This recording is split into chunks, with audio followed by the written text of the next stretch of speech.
welcome to the Sharpe Way Show. So happy to have you with me this evening, a little bit past 7 p.m. on the East Coast. And I was really worried about what I was going to talk about tonight. I wasn't sure where I wanted to go.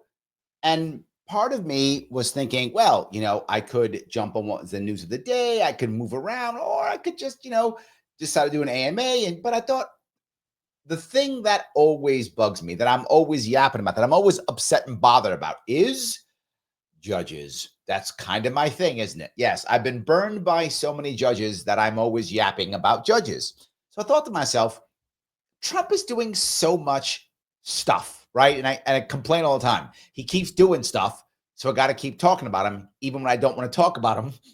I gotta have to, because he keeps doing stuff, right? So, okay, now I got to figure out he's doing stuff. But here's what's been happening. Judges have been telling him that he can't do stuff. They've been saying that him and Elon Musk can't do stuff. It is illegal. Yes, I'm using that with air quotes because you know how much I care about things being illegal. So it's illegal and it's wrong and blah, blah, blah. So I thought to myself, what if it were me? What if he was asking my opinion? What if I was the president or anything like that? And I'm trying to fix something that is clearly virtually unfixable. And now we want to adjust that and fix the thing. And now the system itself is trying to try to stop me. Should I ignore the judges? And there's an issue, right? Because once you start ignoring judges, you are saying nothing can stop me. You're saying that. But what happens when the judges are part of the problem? And they are. Let's be very clear. Our garbage judges are part of the problem. That's 100% true. They don't care what happens to any American. They care only about the system, and we must keep the system good, and that's all that matters. They don't think past 5 minutes on whether it will destroy the country. They don't care. So they are part of the problem. So should he begin to ignore them? And I thought, all right, maybe the Democrats have an answer. Maybe someone has an answer. So I looked for it real fast. And what did I find? Well, here's what I found. This is the Democrats trying to stop Trump because they're going to fight him now. I don't know if you knew that. You probably didn't, because no one does. But the Democrats are going to fight Trump. They're going to get him using all of their tools that they say they have. They're going to use all those tools. And here is them using one of their amazing tools, the tool known as Chuck Schumer. Is that a tool? Not sure it is, but they think it is. So here is Chuck doing everybody. His work. Don't you wish for the old Mitch McConnell days when they had shorter Q&A? Okay, that was a joke he just told. I know how embarrassing that is. But I want you to imagine for yourself 1 second. This is your political party, and you are saying the world is ending. So who are you going to send out? This guy. This is your A team. This is your A team. The guy who has to read. So they want questions.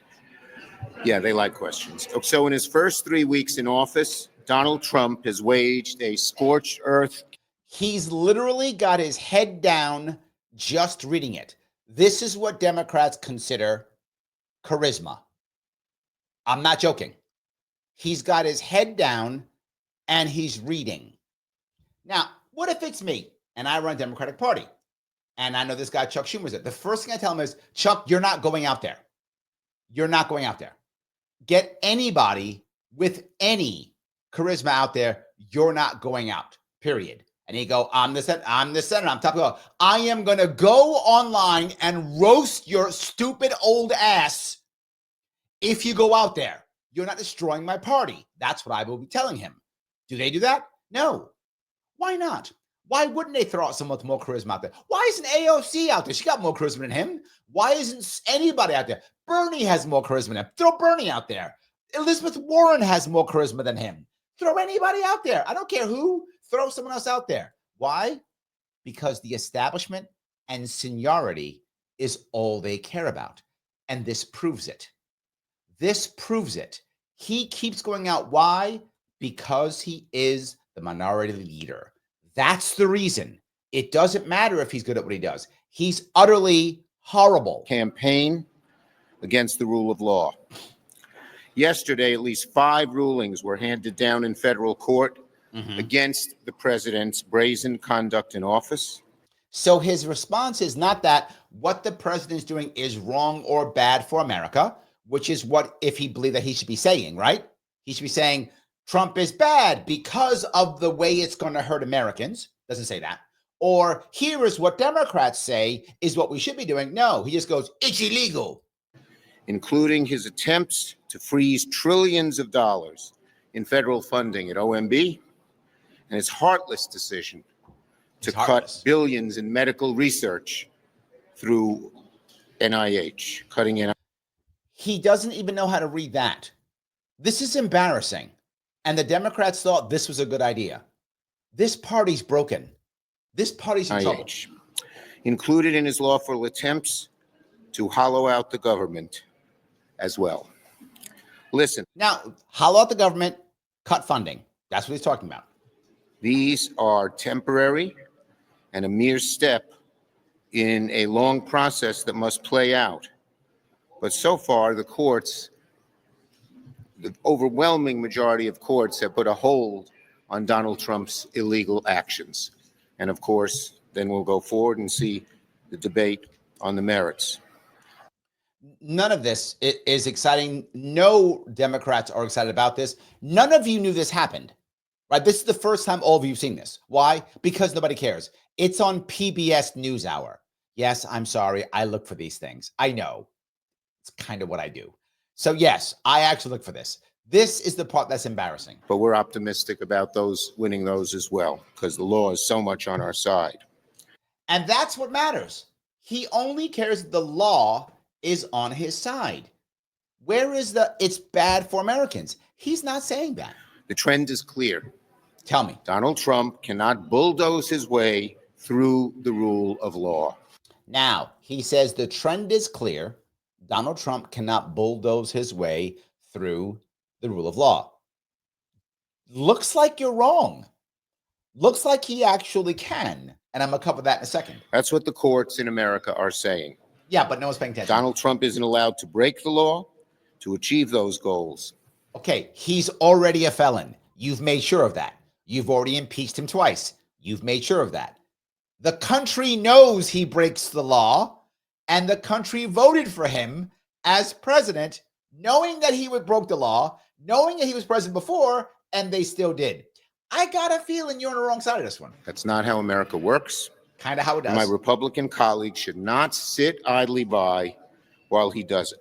Now, so the Republicans, in his eyes, should now turn on the guy who got them this victory, the guy who got them the House and the Senate, the guy who is now putting them in the spots. They should turn because the law. Now you might go, but Larry, the law is important. Not when all it does is screw you. No, the system is not working. The system is failing. Why would I care about it? Our founding documents literally say when a government isn't working, we can change it. That's what the government says. That's what our founding documents say. In 5 weeks, funding for the federal government will run out. Let's remember that when there's talk about a Republican shutdown, President Trump and Republicans are already shutting down large chunks of the government. And people aren't unhappy. And here's the worst part. He's just reading this. Why did you not give it to somebody else? This guy is a lens louse. He just can't not be in front of a lens. Democrats do not want to shut the government down, but the Republicans are in charge, and they should fund the government. Well, yes. Leave him alone. Since the inauguration, President Trump and Republicans have been actively working to shut down the government entirely on their own. None of this is new stuff.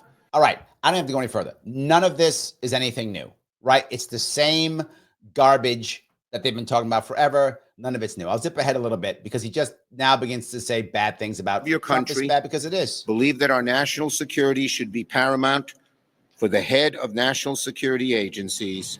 You cannot, in good conscience, vote for Tulsi Gabbard. So now he insults Tulsi Gabbard, that she's wrong on it. And now, according to him again, imagine, why were you saying this, right? He's actually saying, hey, if you're a Republican, you should stick with us Democrats and get rid of Tulsi Gabbard. What? Like, he knows that can't happen. So what is the goal of this? Like, it's just more shaming, more shaming. That's all it is. He then, of course, he insults that. He insults RFK Jr. Each year. It And is then- extreme. And then this idiot shows thank up you, next. Mr. Leader. Another one, no charisma at all. They went, you know what? We want to impress Democrats and motivate them. What should we do? Let's get the absolute least charismatic people who just read shit. Let's do that. And they went, that's a good idea. And then did that. But the worst part is, why is there not a Democratic coup internally against them? This is how it shows how bad the Democratic Party is. They may say, Larry, why are you beating Democrats so badly?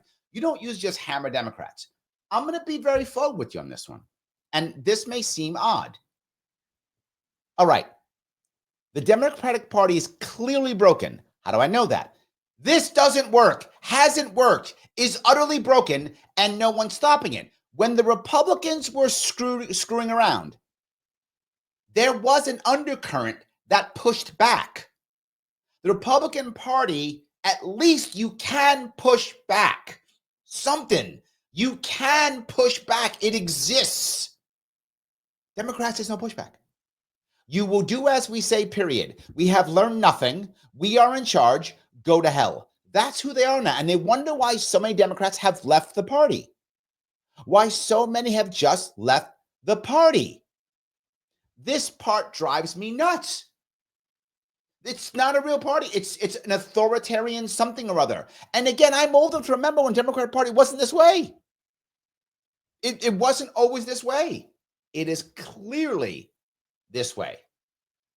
It is terribly bad that they put this out as their answer. And they think it's working. Like this is, they said this was a good idea. Like they thought this through.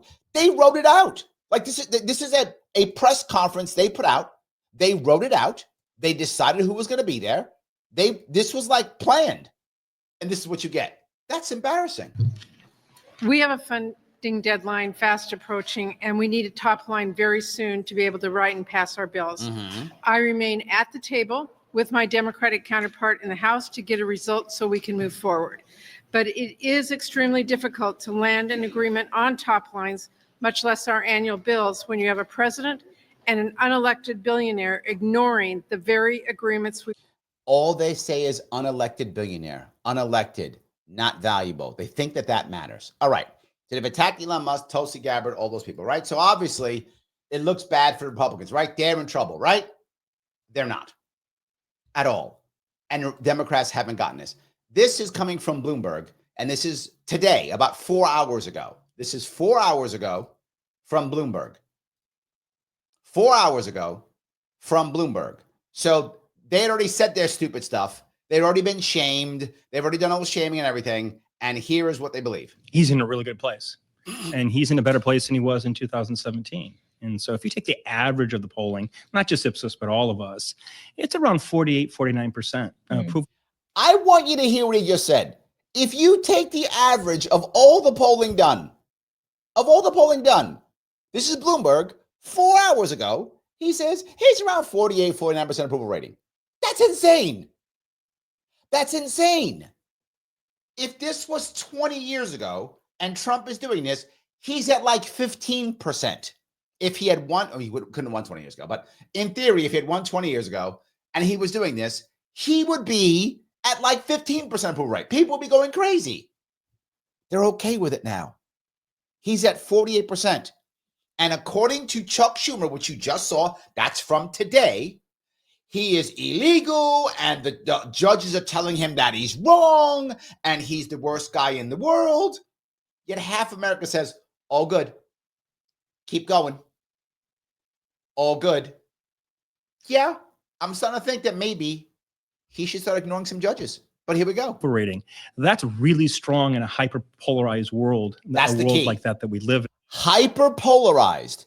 If you can pull 48 to 49% approval rating in today's world, oh my God. In 2017, it was 41%. So Trump 2.0, in my evaluation, is much more robust, much more muscular, and he has a much stronger coalition than he did in 2017. Well, And that goes back to, and I'll say it again, and some of you won't like it, but I don't care, it's true. This goes back to RFK Jr. The concept of RFK Jr. making this unity ticket, which is exactly what he's talking about, the coalition, that's what he means. It's the Tulsi Gabbard, the Elon Musk, the RFK Jr., all begging on RFK Jr.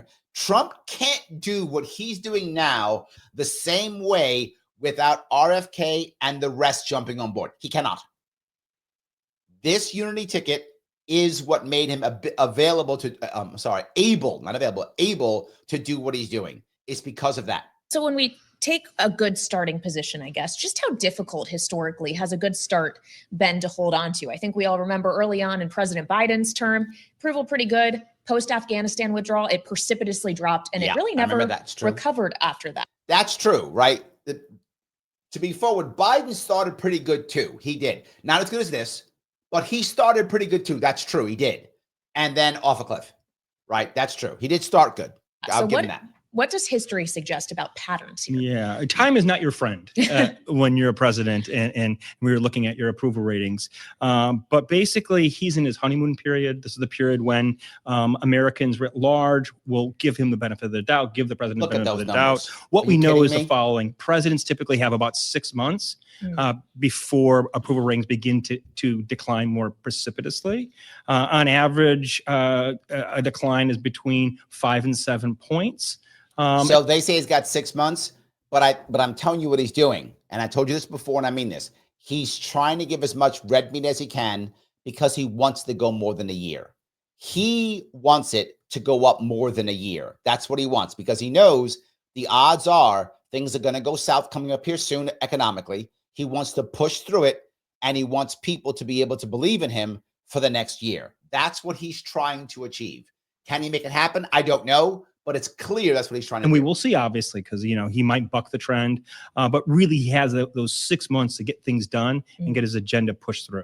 Well, he certainly isn't waiting 6 months to try to get things done. He didn't even wait 6 hours, arguably, after he was inaugurated. So if we could get into some of his initiatives, beginning with the one that we've paid a lot of attention to here when we're considering the cast of characters involved, the Department of Government Efficiency and Elon Musk and these wider efforts to trim down the size of the federal government. So far, is this popular? Elon Musk too. Yeah, it is popular, and indeed. So he's saying even Musk is popular. This is my point. Even Musk is popular. This is the piece I'm bringing up. You just heard the Democrats today saying, oh, the unelected billionaire, Republicans, you should abandon these people and come to us. What do you have to offer, Democrats? What is your answer for this problem? Nothing. There is no answer. There's none. Why aren't Democrats walking away and going to the far left? Again, I'm not far left. It doesn't matter. The far left has answers. It does. Answers I don't like, but they have answers. So why aren't they rushing to the far left? Why? No money there. That's the reason. Because there's no money there. Because they're all grifting. And the money is in the Democratic Party. It's not on the Green Party. It's not in the far left. There's no cash there. That's the reason. Otherwise, they would go there. So that's why they're not. We pulled in a whole host of executive orders. Some aren't very popular. Some are. Okay, by the way, look at the one that's not popular. J, the day after 5. Yeah, that I said it was a bad idea then to just do a blanket pardon. It was a terrible idea. It still is a terrible idea. And you can see it there. That was a mistake. He should not have done that. He used up political capital for nothing. That was a bad idea. He should not have done that, right? But he did. It's over. But look, he took a smack for that. That was a bad one. Those linked to government efficiency, saving, the public's money, are very popular. They're above 60%, which is strong. And once again, in a highly polarized America. And you are hearing Chuck Schumer go, and it's bad, and he's hurting people. It's at 60%. 60. What in America is at 60%? Public opinion in general is supporting at this moment those efforts. Even the efforts being led by Elon Musk, I do wonder if there's any data on how people feel. Now, she's trying to say, but they hate Musk, right? Because Democrats have told me today that Americans hate Musk, that he's a bad guy, and that everyone hates him. So tell me that Americans hate Musk. About him specifically as an unelected individual who was playing such a big role here. People support those efforts. And Elon Musk, when you look across the board, the political figures, let's treat him as a political figure in this case, sure, across the board, he has pretty good favorability scores. High 30s, low 40s. Once again, that's a good place to be in a highly polarized. What? That's impossible. Chuck Schumer just told me everybody hates him. What? That's it. This guy must be lying. There's no way Chuck Schumer could be wrong. I mean, he read that thing, didn't he? I don't understand. He read from a piece of paper. Chuck Schumer must know what he's talking America, like we see today. Okay, so if what he is doing is popular, what's on the unpopular side of what we've seen so far? What is least popular? Well, you know, the administration has backtracked, right? And when they froze all funding to basically grants and services, they backtracked. They reversed the order. Only 20% of Americans agree with that executive order. So that's an example. Like when it really hits the pocketbook, when it affects sort of children or the. There we go. That now we're making some sense at least, right? And this is my point. The Democrats don't listen to me either. I mean, none of these guys do. They should. But the Democrats don't listen to me either. What Democrats should be doing is expressing how it's hurting the children or whatever the case may be. And then here is the Democratic answer to fix this. But they don't, and don't have one. So that's why they can't do that. But you think they would, but they won't. So let me go to one more, which I think you may enjoy. This is the last one. Then I'm gonna get to your comments, I promise. I will get to your comments, I promise. I just want to grab this last one before I move on, because I know some of you have a lot to show. I know. But this is from Fox News today. Again, this is today. Reactions have spiked compared to last term. Whoa. Whoa, whoa, whoa. This is from CNN. Entire first term. Just 11 days, Donald Trump had a net positive approval rating. Compare that to the second term just so far. Every single day of Trump's second term so far, he has been on the positive side of the ledger. There we go. 21 days, all 3 weeks. So again, this is just another sign that Americans are far more likely to like what they're seeing in his second term than they were during. And the host is like, I can't believe this. I'm at CNN. I'm a woman at CNN who has 3 names. And that means that I'm educated and smart and have like 5 degrees. Therefore, I'm smarter than all of you. And so whatever I say is correct. His first term. I love the jazz hands. See? I can't believe He's it. trying to demonstrate how the numbers have gone up. This is Gen Z. Look at Gen Z. And this ended February 7th, 4 days ago. 55% approval. Let me repeat that for those of you who are just listening and not watching my insanely handsome face. You would be seeing on a screen Trump's job approval, Gen Z, that ended February 7th of this year, 4 days ago, 55% approval. Yeah, I think Chuck Schumer is wrong. That would be I know some of you are like, what? Chuck Schumer wrong? That's impossible. I know you feel shocked by that, but I think he's wrong. I think Democrats have no idea what they're doing. They are screwing up so badly, it's embarrassing. Now, why would I care? You might say, wait a minute, Larry, why do you care about Democrats being so bad? You don't care. You're libertarian. Let them die, right? Here is why. What I don't want to happen is that Republicans get too far out in front of their skis and think they're untouchable and trash everything. That is my worry. Now, I'm not saying it's going to happen. And to the other guy's point, he was right. When they made a push and the people got mad, they pulled back. So I'm hoping they'll keep doing that. That is my hope, that Republicans will push off and then see a problem and then pull back. Just pull back when that comes. My worry is if this keeps going and Democrats are so incompetent that the Republicans just go too far over their skis, and then in comes what I've been saying. There is a Bill Clinton 3.0 waiting somewhere in the wings. Clearly, he's not here now, right? He's going to pop out, And when he pops out, he's going to be like, see, I'm the savior. Republicans went too far. And that's how Democrats retake everything. That is my concern. So yes, I want Democrats to at least be, I don't know, not so insanely incompetent that the Republicans think I'm untouchable. I do whatever I want. Because I have that right now in New York State with Democrats who just do whatever they want, however they want, whenever they want. I don't want that to happen in America with Republicans. I don't want that to happen. So that's why I am concerned. This is really bad. Like, this should not be true. Gen Z is supposed to hate Trump. They don't, right? They don't, but they're supposed to. For Trump. Well, that poll shows his approval is way up with Generation Z.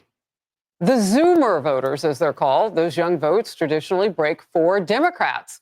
One opinion headline with a warning over the numbers, quote, hidden deep inside new polling is a major warning for Democrats. It's not just me. That's why I brought that up. So I brought all that up to say one thing. If judges, and this is about to happen, the judges are about to start saying, stop, Trump. Stop. They're in the process of doing it. And they are about to do that, right? Here's the issue. Should he ignore them? This is my opinion, and it may get me in trouble. I don't care. Yes. Just ignore them. The system is broken, and the people are behind you. Ignore them. Keep fixing the problems to the best of your ability. Keep shaking it up. And there will be problems, and you will take casualties. In this war, in these battles, you will take casualties, and you should. Don't stop. At all. I wouldn't. If it were me, and I'm telling you what I would do, Lara, you'd be worried about impeaching. They've already impeached him twice. There is nothing they can do to him. He's already a felon. He's already a felon. What are you going to do? Well, impeach you a third time. First up, no, you're not, because the Republicans are not going to impeach him. They're not going to impeach him. The Republicans are not going to impeach him. It's not going to happen. Democrats are not going to win another election coming up here in a while unless they change something. They're not. So they are not going to impeach him. So he can ignore them all day, all he wants. All a judge can do is say he should be impeached. Okay, great. That's it. The judge can't remove him. Could a judge, in theory, have a warrant for his arrest? I mean, in theory, a judge could do it. No one's going to execute that warrant. It's not going to happen. I mean, in theory, could a judge issue a warrant? Yes, that could, in theory, happen. Is it gonna? No. Is anyone gonna execute? No. So he is untouchable. So he should totally ignore them. I know if I were a governor or if I were president, I would absolutely ignore them because the judges are the reason why we're here. They're the ones who've watched this garbage happen. They're the ones who've done nothing to stop it. They're the ones who have been in horrible embarrassment. Fahim, thank you for the $9.99, my friend. I appreciate the super chat tremendously. Guys, with that in mind, do me a favor. If you're watching right now, if you're listening right now, wherever you are, click the button known as Lima, India, Kilo, Echo. Yes, like. That's what it's about. And a bunch of you were teasing me, and you had a bunch of other things. So I'm going to grab some of those also if I could. See if I can find them here. Can I find them? Hold on. They are here somewhere. And I think I'm missing them. Hold on. Didn't you guys have a bunch of them? I thought I saw a bunch of, there we go. Phil says, legislature, I knew enough. L-I-K-E, well done. Lift insane kilograms every day. Largely ignore known elocutions. Limit intake of kinetic energy.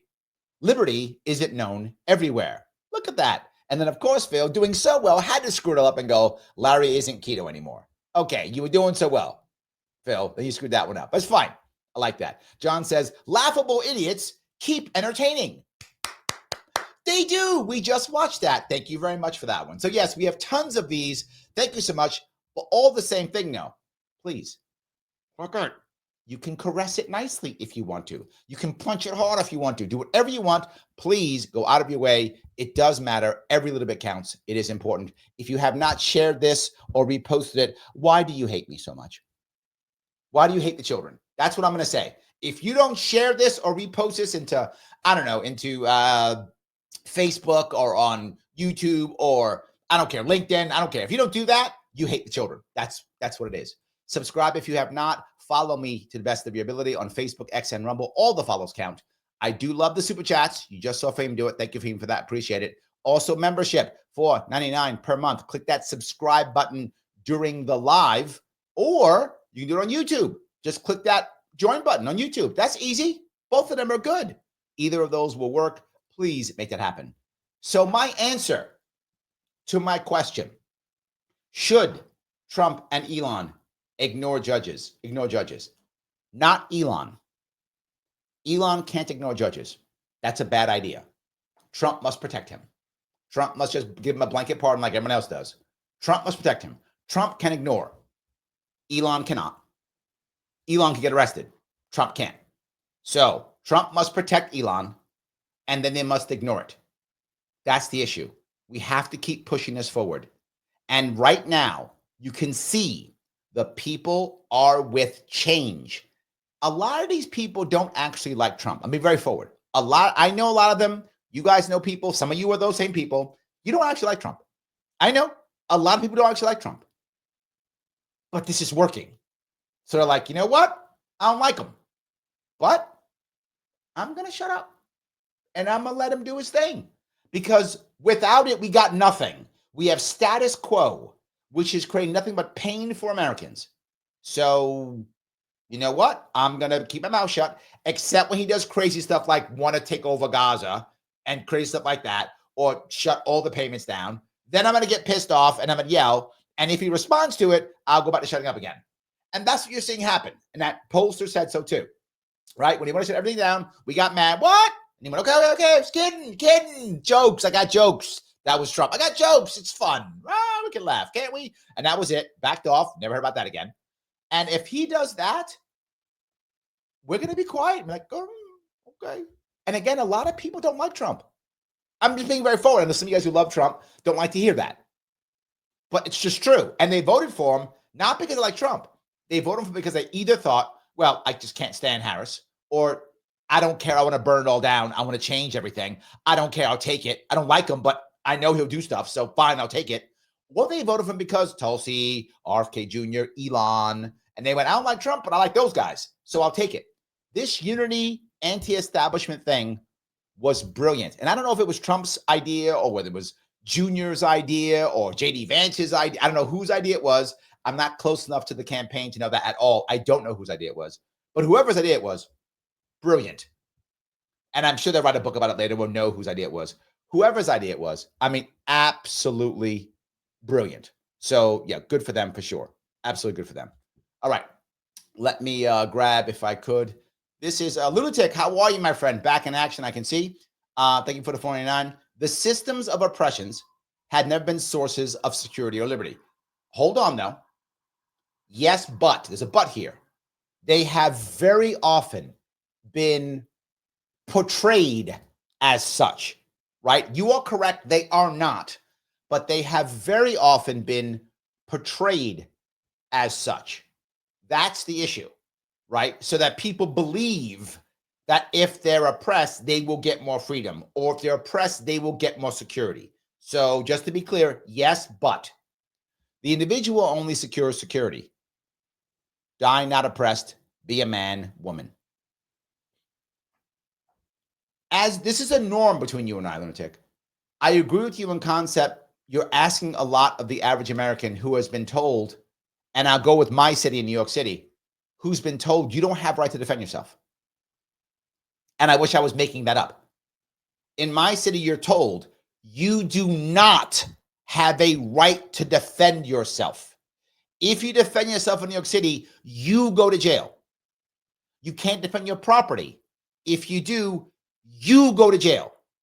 So you're saying yes, but my environment tells me you're wrong and then punishes me if I do it, literally taking away my liberty, taking away my security, and putting me in Rikers Island, the most violent jail in the entire country. That's what my city does to me. So yes, in theory, in practice, it is impossible. Now, to be forward, this has recently changed.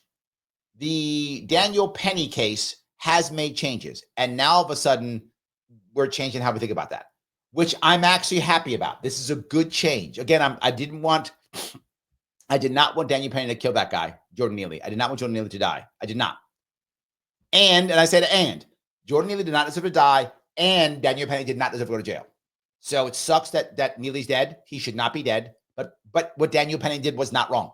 And I'm not unhappy with that at all. And I think that he should have gotten off. I think he should have gotten off. I'm glad he got off. And it told the rest of the country and the rest of the city, okay, these days are over. We're not putting on this anymore, which is not. Stop. So we're on our way, but we're still far away, brother. I'm just being honest. We are very far away from this. So, any case. All righty. Let me grab some more of these if I could. All righty.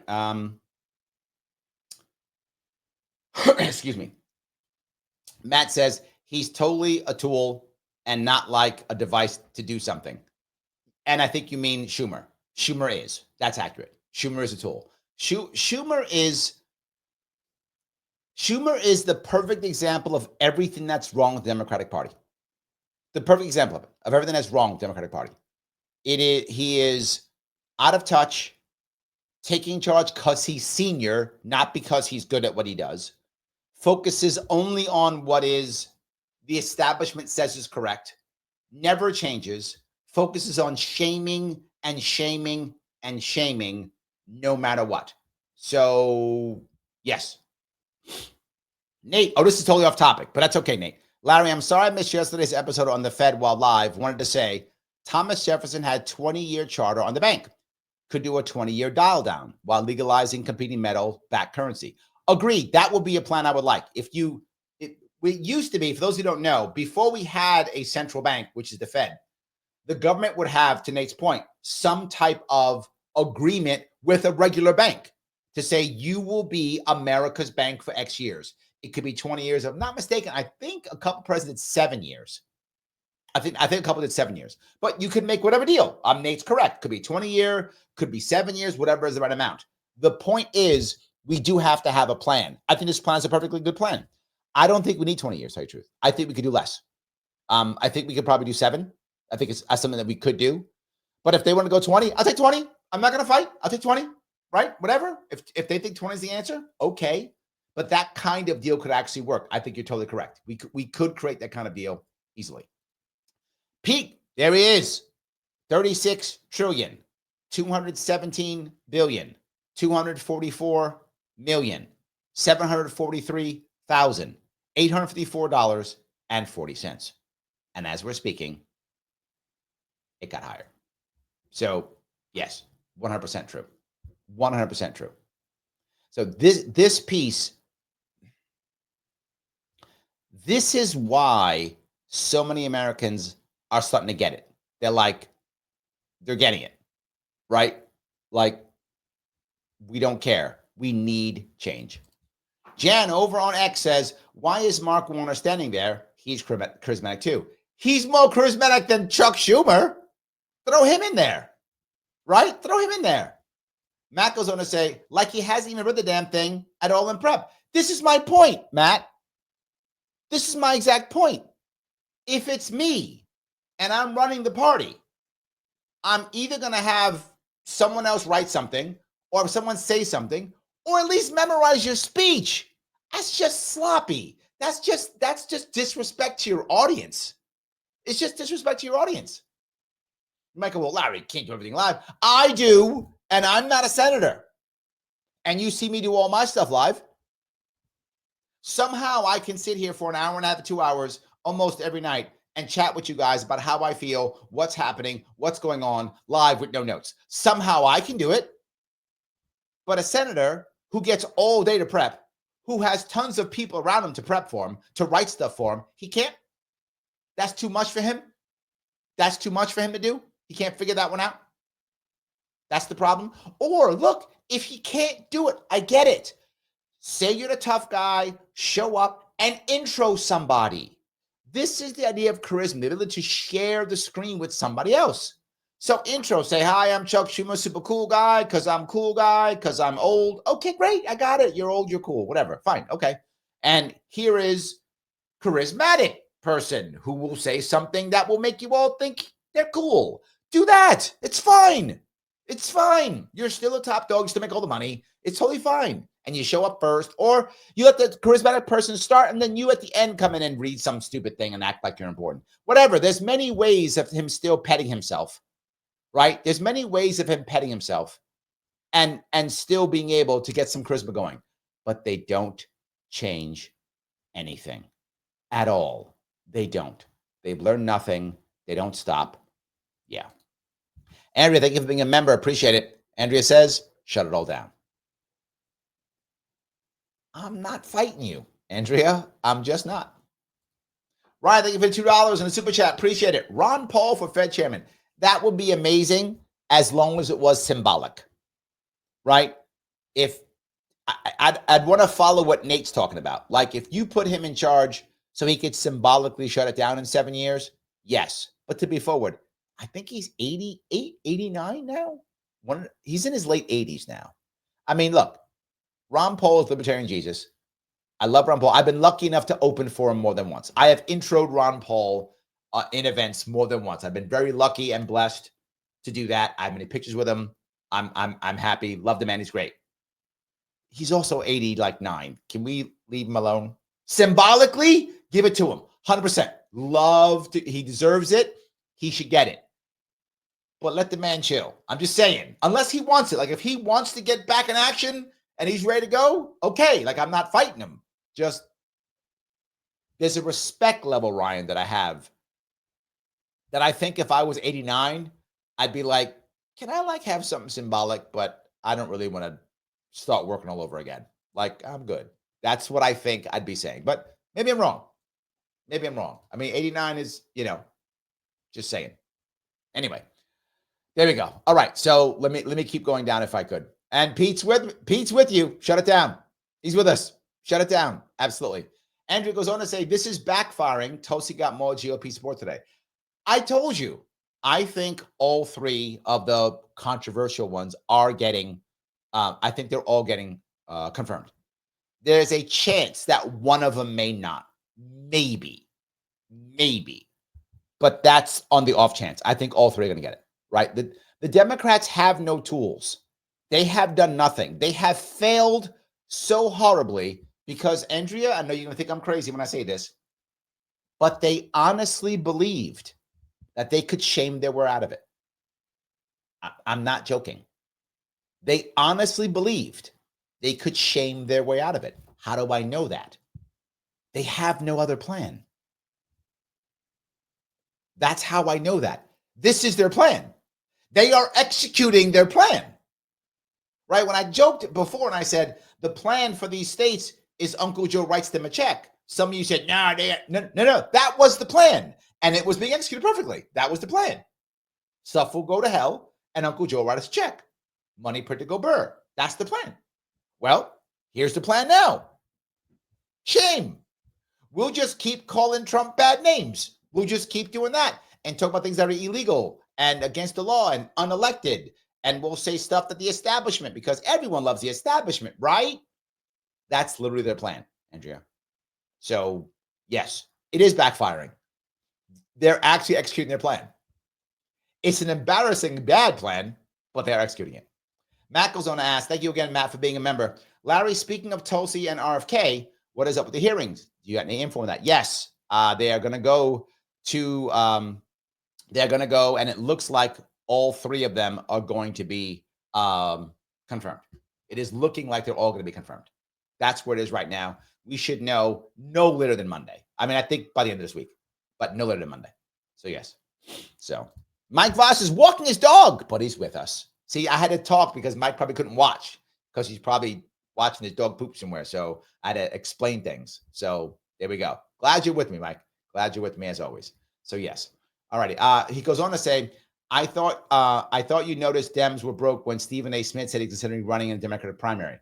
This is something which I actually love, Mike. For those who don't know, Stephen A. Smith, I guess he used to be more of a sports commentator. Now he's that, but also a social commentator. But he really came up as a sports commentator. So he's considering, he says, running for president in Democratic primary. He believes what I said, which is true. He's like, the Democratic Party's utterly broken. there is no bench for them right now. And the reason why there's no bench is because the establishment will not accept any bench. That's the reason, right? So someone is going to have to absolutely fight against them.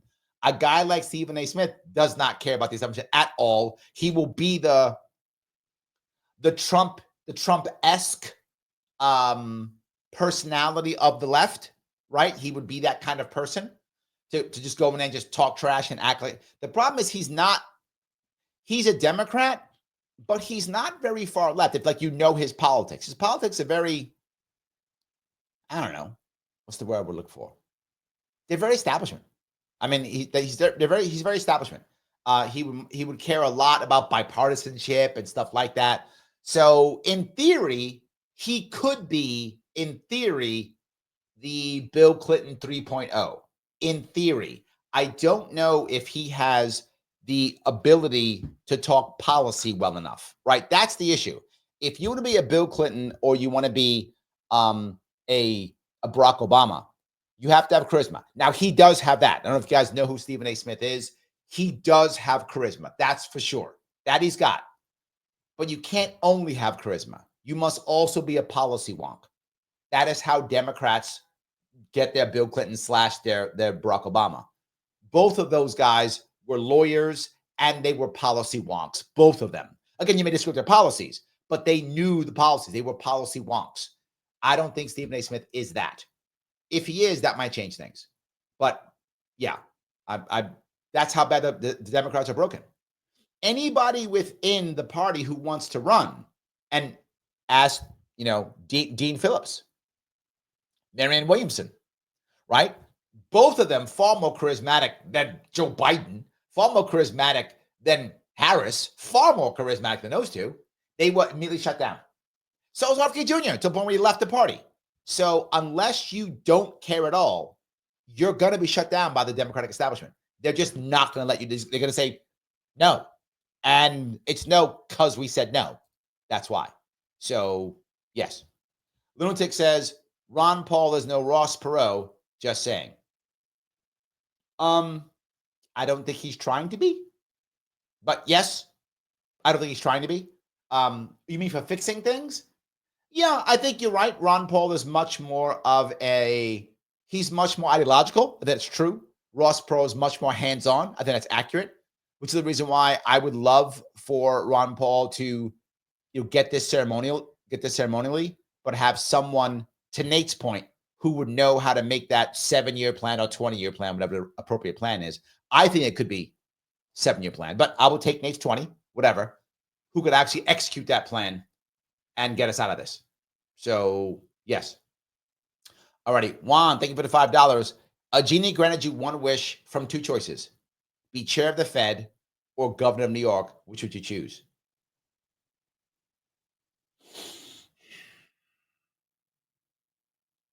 Has to be governor of New York. Why? Because as chair of the Fed, unless I had an actual president who I was sure was prepared to dismantle, it wouldn't work, if that makes any sense, right? Now, if I was sure, and I'm not sure that's true right now, we're going to find out here coming up here, I might want to do Fed, because if I could dismantle it, if I was sure I could dismantle it, yes.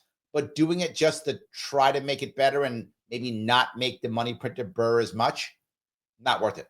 I would rather make impact as a governor, because once you make impact as a governor, others will follow.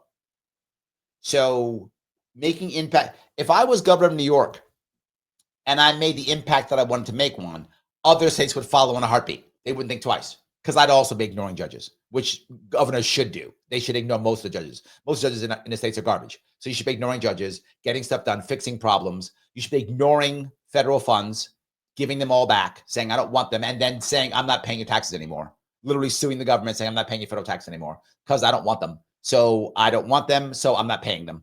And you cannot tax my citizens, right? You cannot. You can tax the state. You can't tax my citizens. And I'm not paying your stuff. So I'll see you guys in court.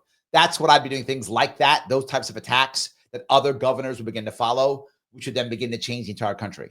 So unless I was sure that I could dismantle the Fed, I'd rather be governor of New York.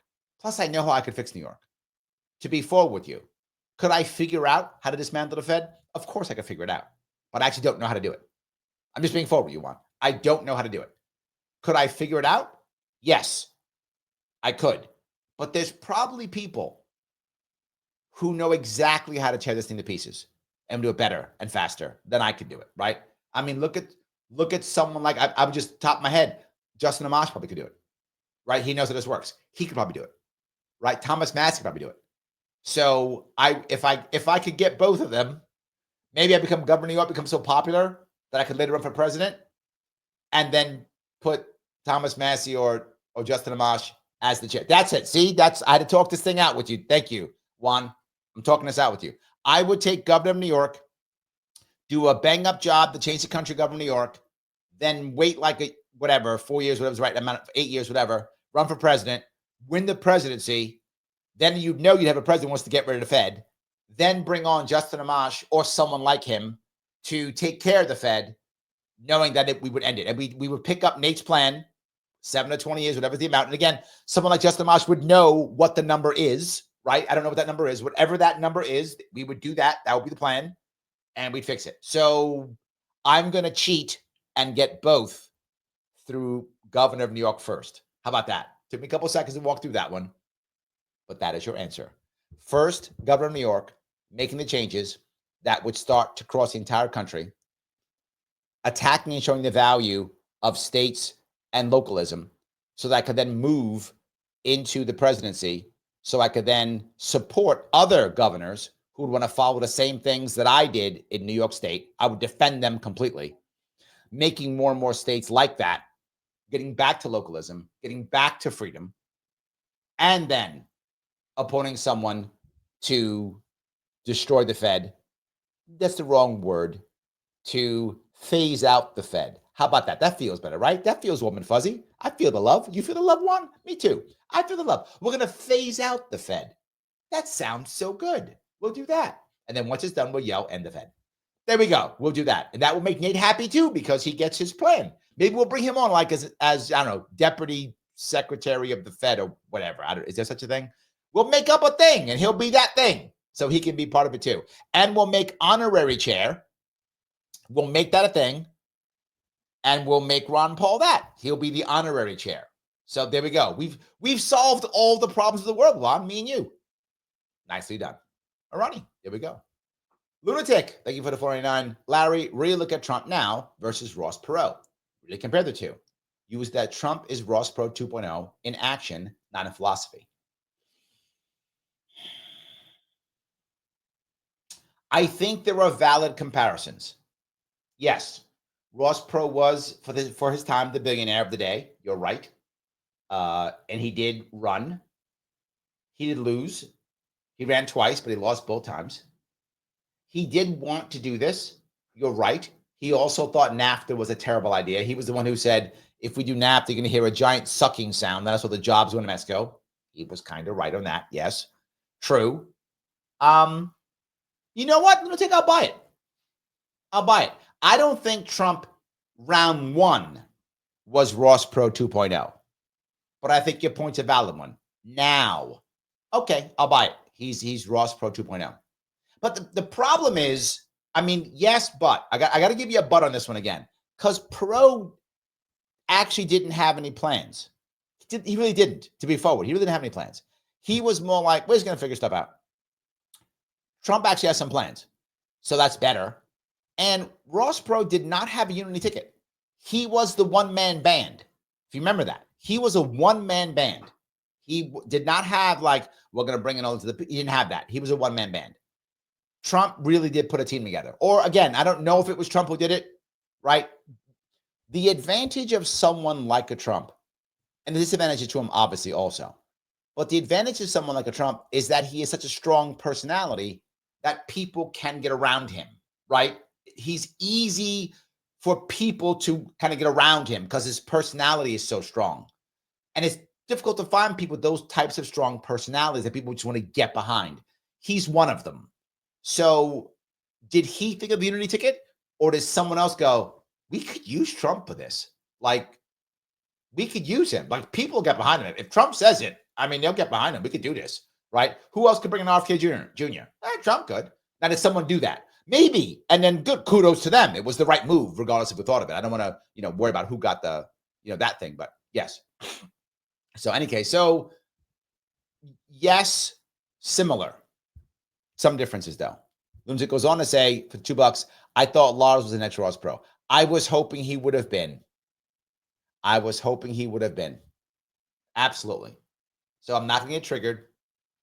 Mike will be mad at me if I get triggered. So I will not get triggered. I will just say, to your point, lunatic, I gave Libertarian Party an opportunity to put Lars Mapstead into the driver's seat, to set the party up for the future, to get rid of all the stupid back and forth that we've been doing for the past 3 to 5 to 10 years, whatever it's been, all the back and forth, to put it all away, to put somebody in power, in a position of authority, should say in a position of authority, who was not part of any caucus, who could self-fund, who had actual plans, who had an actual team, and who now we know, looking back with hindsight, would have gotten an electoral vote, at least one electoral vote for the Libertarian Party last year. If you think that's not true, you're full of crap. It's absolutely true, and it would have been Omaha. Look at the numbers. There was no Democrat running. We would have absolutely won Omaha. Yes, we would have got the one electoral vote I was telling you about. We would have got orange, gold on the map. We would have got gold on the map. That would have happened. And once RFK Jr. dropped out, we might have gotten all those votes. It is possible we could have gotten 5%. That's not sure. I am sure 100% we would have got electoral vote. Guaranteed. Guaranteed. Would we have gotten 5%? Maybe. I don't know if that would have happened. Depends on what would have happened with all the RFK Jr. people. Because we're already talking to them. We were already connected to them. We were already working together. Already having conversations. Nicole, Shanna, and him know each other. They were already talking. All that would have happened. You would have watched the Libertarian Party be a real thing. But we didn't get that. Because they wanted to virtue signal instead. And what do we get? Lots of virtue signaling. Well done. See, Mike, I didn't get triggered at all. I just talked about it and I moved on. No triggering. I was good. All righty. So let me keep going. All righty. Mike says too late. I didn't get triggered. I was good. Why are you mad? I just talked. I was good. There we go. I just talked. That's all I did. I was good, Mike. You don't got to be mad at me. So yes. All righty. Let me keep going if I could. All righty. Mastermind saying Lauren Boebert's charisma ends with a handshake and a smile. I would rather have Lauren Boebert talk. She has more charisma than him. There are so many people with more charisma than him. I would take it. Right? You're right. She isn't the perfect when it comes to this at all. She isn't. I completely agree. Better than Schumer. Absolutely. Phil does not like me. I thought he was my friend. I was wrong. Phil said Larry for Senate. I thought you were my friend. I guess that's not true. Okay. There goes that.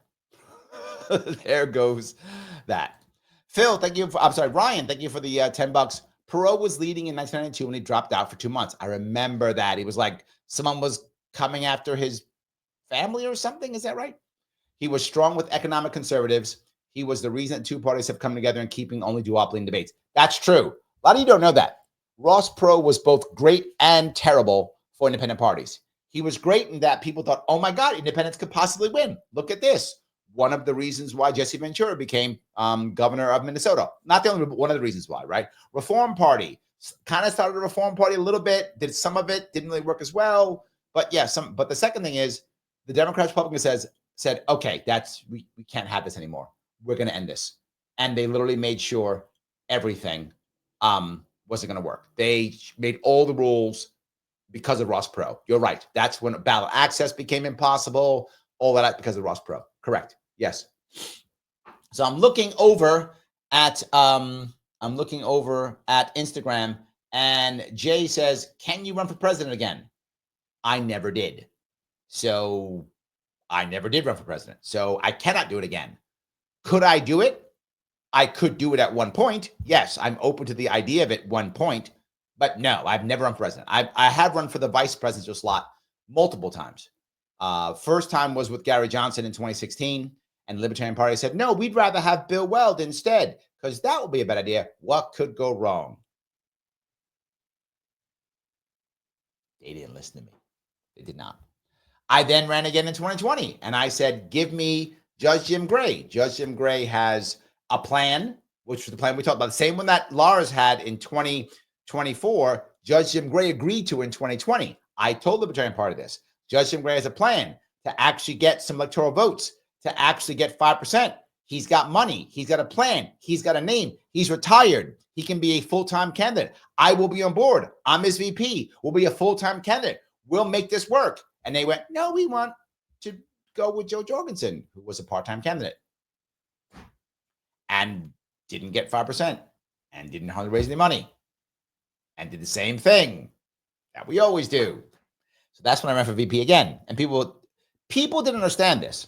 They said, but Larry, if Judge Jim Gray doesn't win in the presidency, you'll still, run for VP, right? I said, no. He goes, why? You could be the VP. Why would I want to do that? Running a BS campaign is easy to do, and people do it all the time for a vanity project, right? Oh, I ran for this. They don't do anything. But if you run an actual campaign, it is brutal. It is punishment. It sucks up your time, energy, and money. It gives you gray hair. It destroys your relationships if you run a real campaign. That's how people don't do it. They do it one time, and then they do it again, because it is brutal if you do it right. I'm not doing it just so I can have a vanity project. I have a show with my name on it. I have enough vanity projects. I'm good, right? I'm good. I don't need that. I've been on Joe Rogan. I'm good. Like I've done the cool things. I don't need that at all. So no, I didn't run it. So second, Judge Jim Gray lost. I dropped out. And then when Laura was doing it too, everybody was like, "Oh, it's okay because Larry will still be the VP." No, I told you, idiots, I'm not doing that. I told you I'm not doing it. And Lars lost, and I dropped out. Again, I don't require that. Maybe one day I might run for president. That could happen. But I'll do it because I think I can make impact. I run when I can make impact. That's when I run. I don't run for some vanity project. I run when I can make impact. If I can't make impact, no thank you. That's all I can say. So, all right. Let me keep going down this road if I could. So, yeah, I know he wants me to be senator. Come on, what are you doing? I think I triggered on the senator piece. So, yeah. All right. Let me see if I can grab some more of these. So many of these. Ryan says, CNN should just call themselves OMG Network, as every news that happens anymore, they amp it up to OMG levels. You're not wrong. That is true. You're not wrong. They do, but they kind of have to, don't they? They kind of have to. So, yeah, I do think it's why else would you watch them? Right? Why else would you watch them? So, all righty.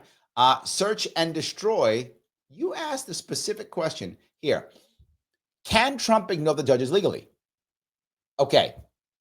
Obviously, no, right? You can't ignore a judge, right? Legally, right? Legally, no. But can you? Constitutionally? Maybe, right? There have been presidents who've said, literally, judge can say whatever he wants. You don't have an army. What's he going to do? Enforce it. Enforce it, judge. Do it. There have been executives who said that. Judge said so-and-so. I don't care. Is he going to come arrest me? Does he have a police force? Does he have an army? No, I don't care what he says. Now you might go, that sounds terrible. It does sound terrible.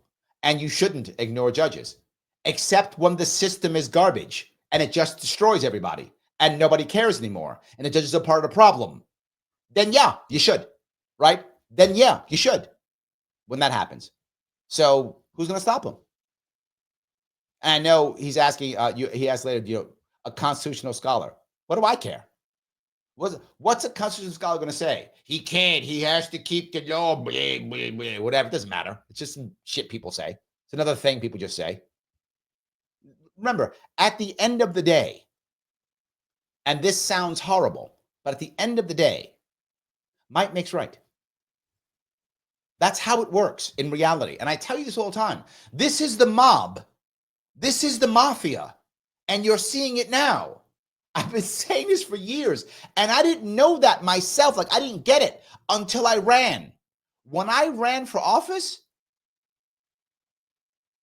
Like mind blown.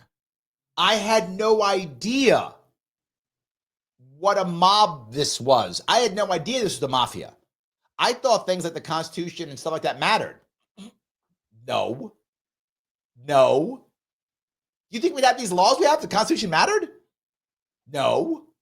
Might makes right. That's how it works. This is the mafia. So can Trump ignore judges legally? No. But who's going to stop him? Was the UN going to step in? This is the mafia. And I know, and for some of you, I know you're upset, like you don't like to hear that. You think that rule of law matters or whatever. No, it doesn't. No, it doesn't. No, it does not. Please don't fool yourself. This is might makes right. This is the mob. That's how it works. So, Mastermind Hour says Trump is suffering from toxic masculinity. Musculinity. It's true. It's true. Yes. Yeah, it's true. Yes. Christine says that's why they don't want Tulsi confirmed. She needs to be punished for being part of the unity ticket. Correct. Accurate. Tulsi and RFK Jr., the reason why they hate them so much, and the Democrats are fighting them even more than Kash Patel. And you would think they would want to fight Kash Patel more, Christine. You would think, because he's the guy who's going to go and destroy the rule of law, whatever, right? That's what they said. You'd think they want to fight him more.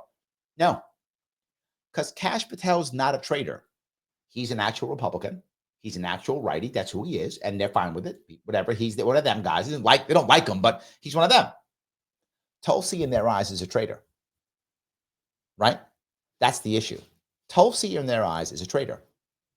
RFK Jr., in their eyes, is a traitor, and they must be destroyed. They must be punished. You're correct, Christine. How dare they go against us? How dare they? But you didn't let them do anything. You punished Tulsi for backing Bernie. And then Bernie, of course, the biggest sellout. The sellout of the year is Bernie. What a sellout. Bernie's the sellout of the damn he's a burnout. He is a sellout of the decade. Worst sellout, Bernie. Oh my God, what an embarrassment he is. His legacy devastated, destroyed. He decided to wreck his own legacy for being the biggest sellout that the Democrats could possibly find. And I thought AOC was going to be bad. No. Bernie's worse. I mean, like by magnitudes. AOC might get there one day. Like she got some time before she can be as big a sellout as Bernie. She can get there. She works hard. She can do it. But right now, Bernie's the biggest sellout. No doubt. So Bernie sold out too. Tulsi Gabbard supported Bernie. And they punished her for that. Then she said these regime change wars, which again isn't completely anti-war, but at least kind of anti-war. And if you're a Democrat, that's like, wait a minute, you must love all wars. What do you mean you don't like regime change wars? What? You have to like all the wars. You're a Democrat. And she was like, I don't like all the wars. I like some of the wars. I don't like these. No. You must love all the wars. You're a Democrat. That's how that works. You got to go.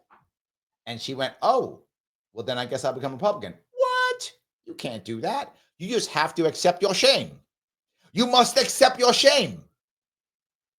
She was like, I don't want to accept my shame. I'm going to go become a Republican. Same thing with RFK Jr. You must accept your shame. And he's like, I don't want to accept my shame. Well, you must. Well, I don't want to. Boom, we have to punish you. So they give her extra shame now. She now gets double the shame, Christine. Double the shame. North Vixen, how are you? I like your tongue hanging out, and thank you for being a member. She says, thank you. Keep up the good work. I am doing my best. Yes. Dave asks, I think it would be wrong for Trump to ignore judges. If Trump is allowed to get away with it, the Democratic president will ignore judges in the future. That's the problem. See, you bring up a very valid point, Dave. You do. You bring up a very valid point. If he begins to ignore, others may also. But I think no. Why do I think no? Because the system has to protect itself. It has to. It has to protect itself. So I think that once he does this, they will then create rules or guardrails or something to stop it. And unless you're another Trump-like figure, you won't. That's my gut. That's what I think will happen. But you're right. That's a fear. It's a valid fear. Here is my concern. If someone doesn't change things, nobody will. This country's in trouble. Really in trouble. You see it, Dave. So do I. I do not think Trump was the best person to do this. I don't. I don't think everything he's doing is exactly the way I would do it. I don't. I just don't see any other answer. You saw what I try to do, Dave. I try to go through the system and change New York State. And what I get, I got the big green weenie, right? Stuff's worse in my state now. So I try to go through the rules. I sued the state. I went to court 8 times. My name's on it 8 times. Larry Sharpe versus state of New York. 8 times. And against federal government too, right? Against the Board of Elections of New York. Not state of New York, the Board of Elections of New York, right? I sued them 8 times. I went through everything. And the judges ignored me and they told me go to hell. I gave them evidence. I showed them. They wouldn't let me speak. And my name was on.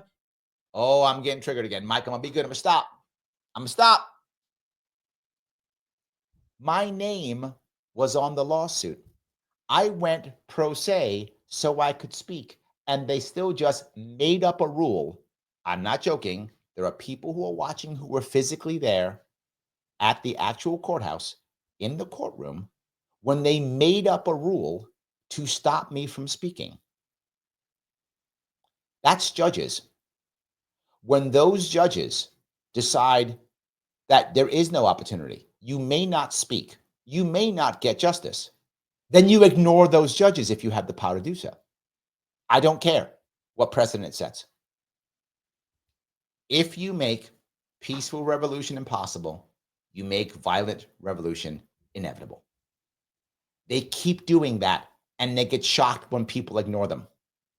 Desperate people do desperate things and they keep making people desperate and go, I don't know why we keep doing desperate things. Because you keep making people desperate. You could stop that and they stop doing desperate things, but they won't, Dave. And you see it. They won't. This is what happens. So I get your fear. It's a valid fear. I can't see another alternative. I tried to do the right thing. What did it get me? Slap in the face? I lost $1 million. I'm not making that number up. You can go check it if you want to. It's public knowledge. $500,000 the first time, $500,000 the second time that I raised. 2 years of my life gone. $1 million gone. How many of you can say they raised $1 million and threw it in the garbage? I did. Yes. If you raise $1 million, you should get something for it. It should be better. I didn't expect magic, but I wanted it to be better. It's worse. Last year, New York State was the only state in the entire union that had no independent candidate on the ballot for president. Only state. It got worse. It got worse. In 2022, we had no independent candidate on the ballot for governor. First time in 80 years. It got worse. So I'm not mad at this, Dave. Valid, I'm not mad. So yes. Lunatic says, Ross made independent thought okay. Agreed. I think that's true. Thank you for the $2, Lunatic. He goes on to say, we're still screwed unless we un-F ourselves. I've been saying that forever.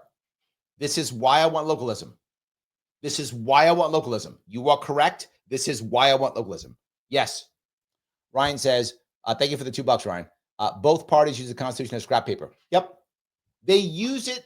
They use the Constitution to back whatever policies they want whenever they can, and to say how dumb it is when they don't like it. That's it. It's a prop. The Constitution is a prop. Yes. Phil says, can Trump say judges broke separation of powers? Of course he can, and he probably will. He'll make some kind of argument like that. Of course. And it won't matter. He'll do something like that. Of course. And nothing wrong with that. I agree with it. Yes, absolutely. So Lunatic says, Trump has the Nikola Tesla time machine. I don't think he has that. That would be amazing. I want to borrow it if he has it. I do want to go back to it. So yes. P says, I'm not joking. I wish I were. I know that I keep saying that. I say that because when I hear myself say the things, Peace, I sometimes think, do they really believe me? Like, do they believe me? If this was 2017, I wouldn't believe me, right? Like I hadn't gone through this until 2018. That's when I really went through it. And 2018 is when I went through it. Before that, I don't know if I would have believed me. I'd be like, this guy's full of it. It's not true. None of that stuff's true. But those of you who've been listening to me for a while, You keep seeing what I talk about keeps coming to pass. You keep seeing it. Yeah, that's what Larry said. And that happened. Oh, he told us that. And then that happened. That's what he said. And then that happened. Yeah. Yes. Oh, I learned a lot running for office. I learned a lot. And I remember it all. Get your ass kicked a couple times. You learn some lessons. That's all I can tell you. You learn some lessons. And I did learn some lessons. This is true. I did learn some. So yes. Liberty or Death says, thank you for being a member. Bernie is as establishment as it gets. The Dems blatantly screwed him, and yet he still continues to simp for them or pretending that he's anti-establishment. Yes. Yes. Absolutely true. Yes. Correct. That is the piece that is exactly true. And look, there are some people who still have, and I get it, they still have a warm, fuzzy feeling for him because at one point he was like their flag bearer, right? He was the standard bearer. So I do understand that they have that warm, fuzzy feeling. The problem is it's just no longer true, if it ever was. Do I think that maybe Bernie did feel like he could be that standard bearer? I think he did think that. I do. This is my opinion. I don't know Bernie at all. Never met him. So some people, I've met. I know. I do not know Bernie at all. Never met him. This is just my view from the outside. I think at one point he actually thought he could be that person, Liberty. I think he did. And then he realized how hard it was and went, I'm not worth this. It's not worth it. I'm not doing this. Yeah, I'm done. So that's what I think happened. I think he actually did think he could and then just said, I'm not there. So yes. Ryan, lunatic libertarian, you're 100% correct. Fasting if possible helps. Oh, we're talking about, getting sick.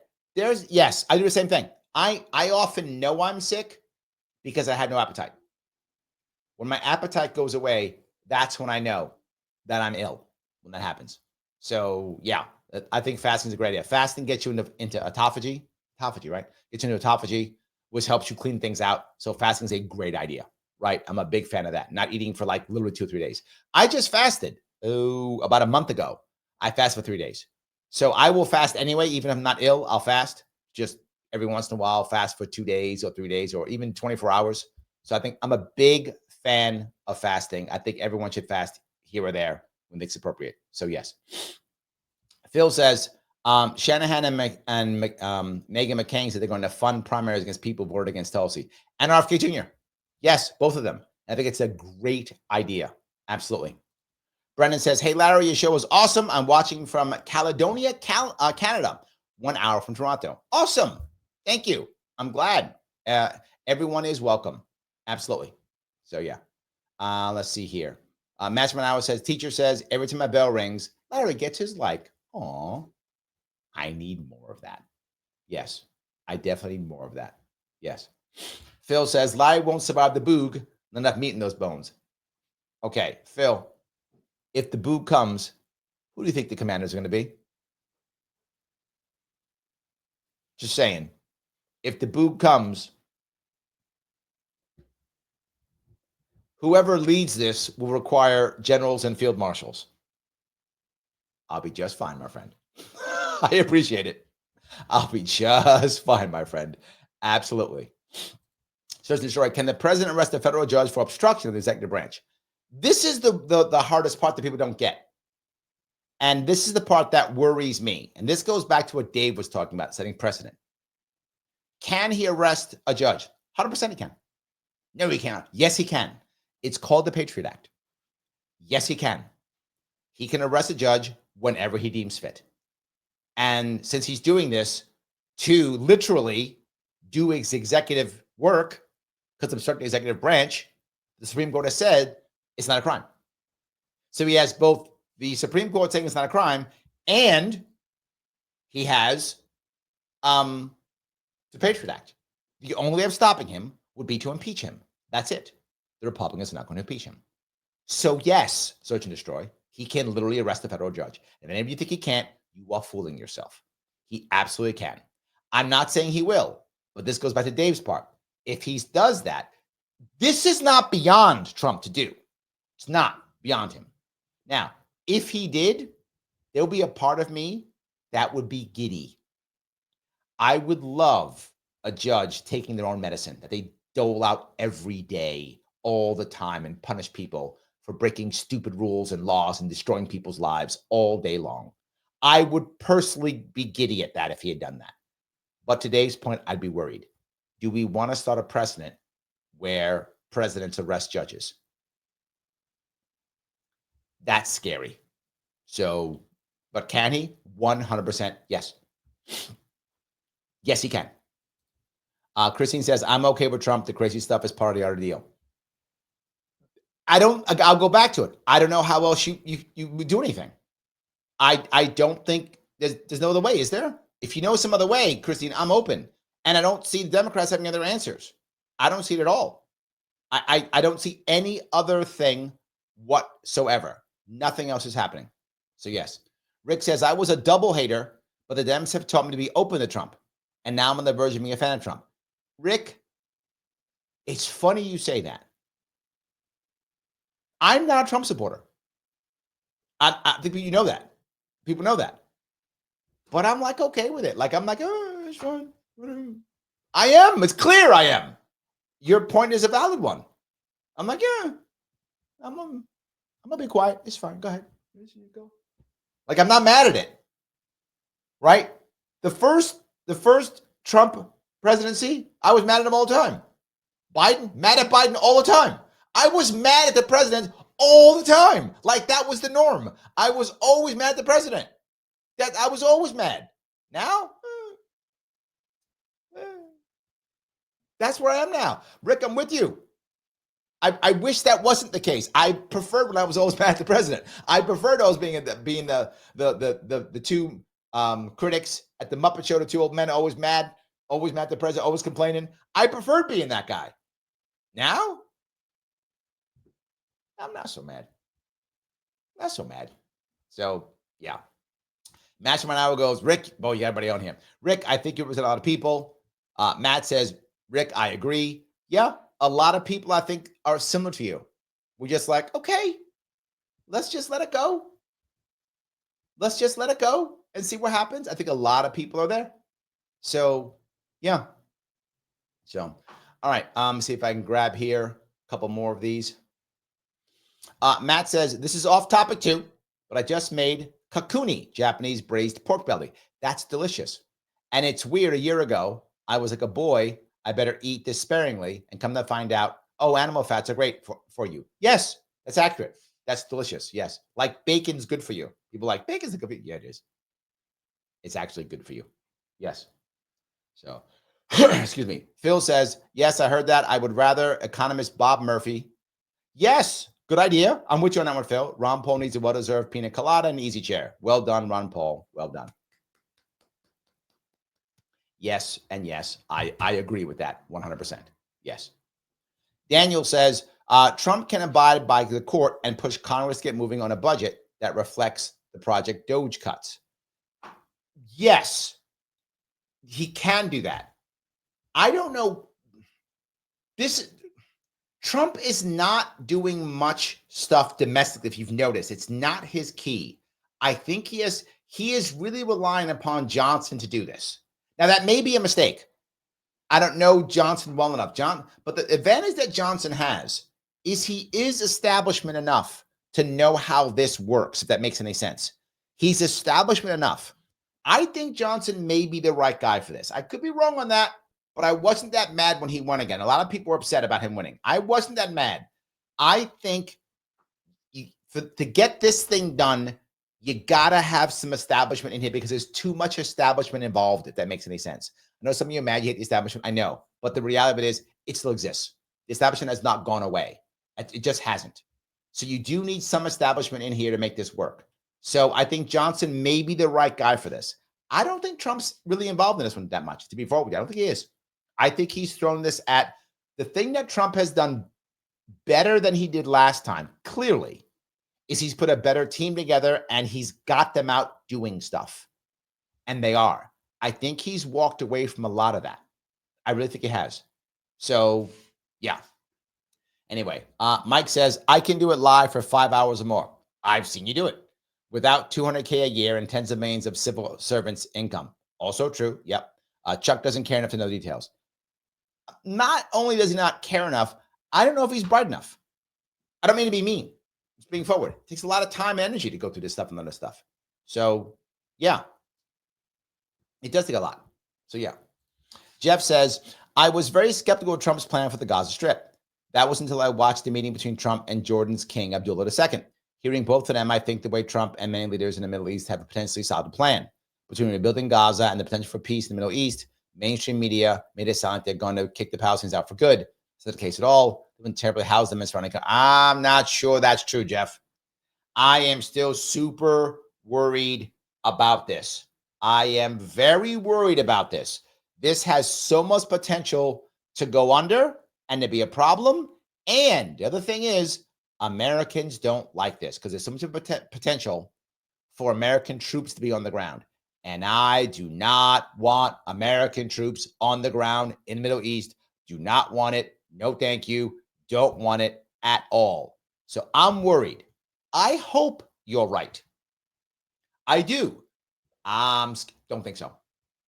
I think this is a disaster plan. And King Abdullah did not all of a sudden go, oh, yeah, I'm in. He went, I'll take like 2,000 kids. That's what he said. He didn't go, I'll take 500,000, which is what he'd have to take. 250,000 at least. He said 2,000 kids, like literally kids, meaning orphans. I'll take 2,000 orphans. Great, because then he'll give them to Jordanian families. They won't be rebels, and they'll become Jordanian. He's fine with that, right? He's not saying, I'll take 250,000. He's not saying that. Now, he comes back and says, I'll take 250,000. I'll take 500,000. Give Egypt $1.5 million. I'll take 2.5. I'll take 250. Give Egypt 1.5, and we're good. That happens, I'll start rethinking.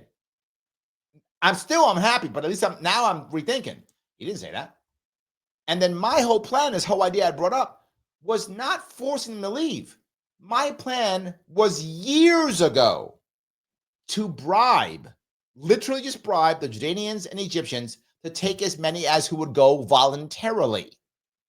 Now you might go, Larry, the Palestinians, the Gazans would never leave. Some would have left because they were unhappy. It's just human nature. Who knows how many would have left? Maybe 500,000, maybe 200,000, whatever number would have left, right? That number would have voluntarily left and then created a community in these other countries that will be welcoming to Gazans by now.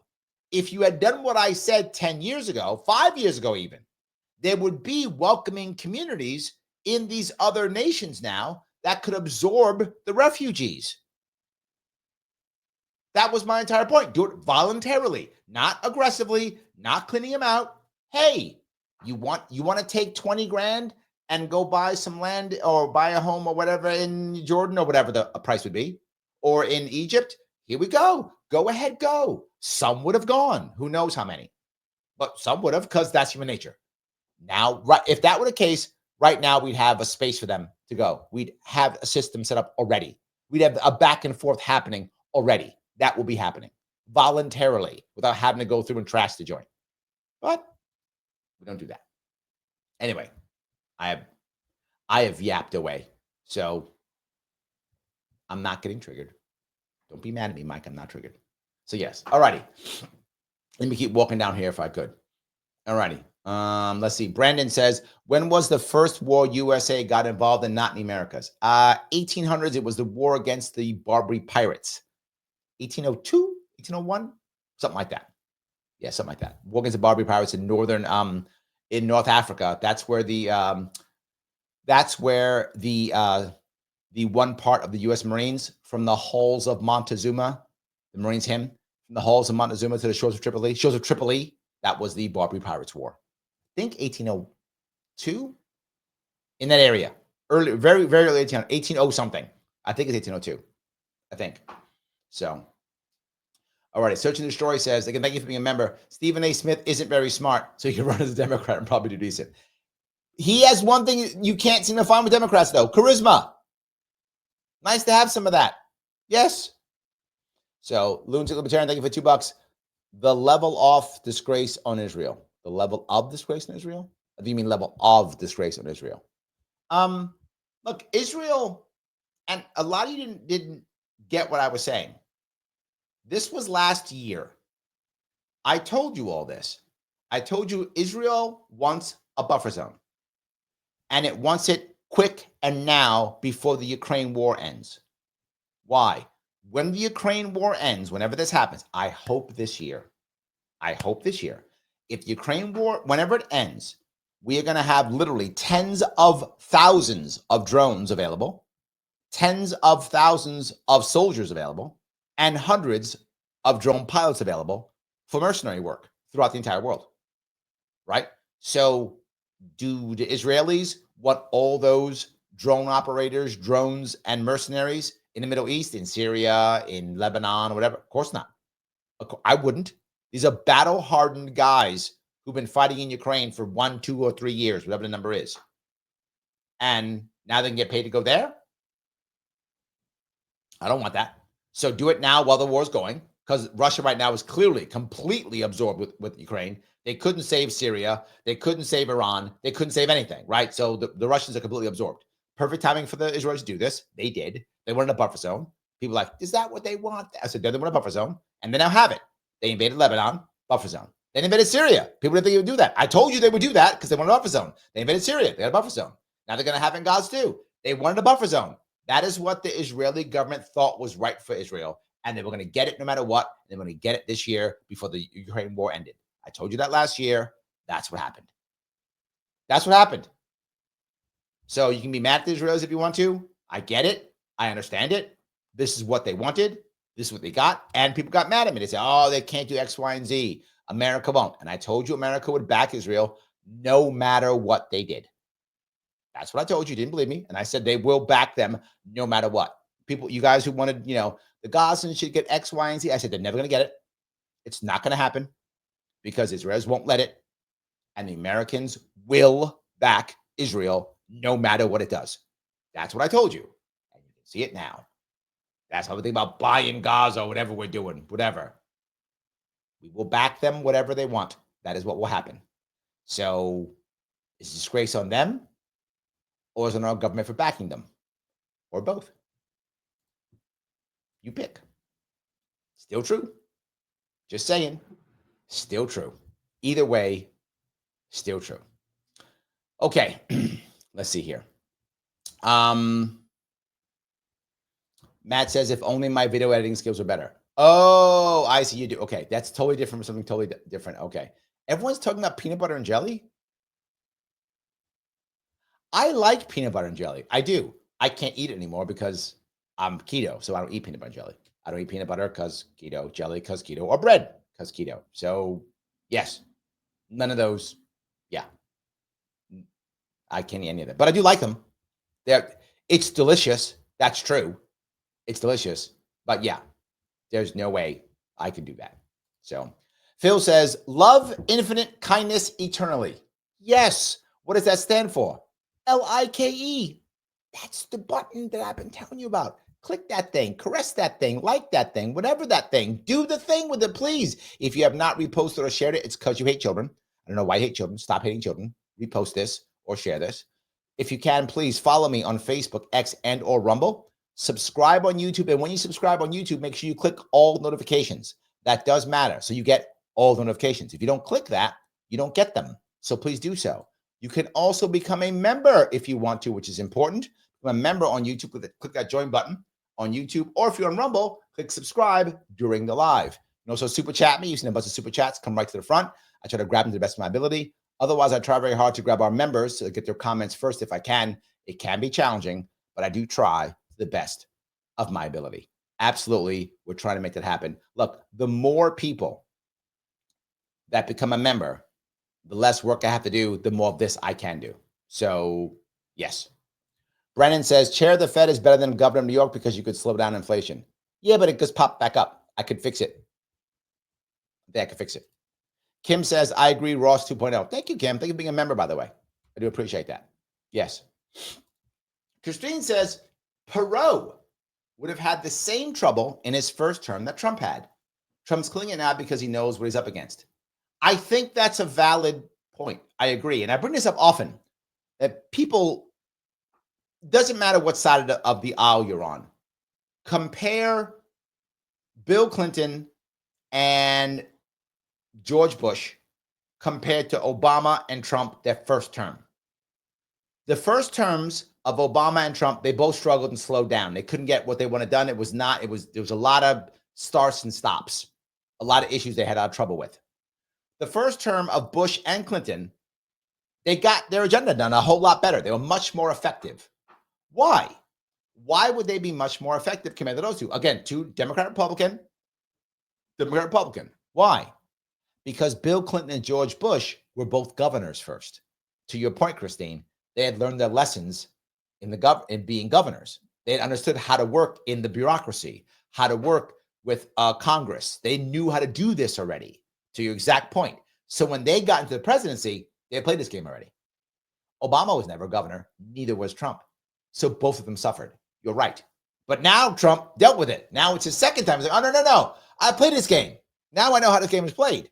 I think you're exactly correct. And you see that when governors become presidents, they tend to have a better first year than those who become president without being governor. You do see that. I agree. So yes. All right, let's see if I can grab here. Cheyenne says, good job. I think you meant on me not becoming triggered.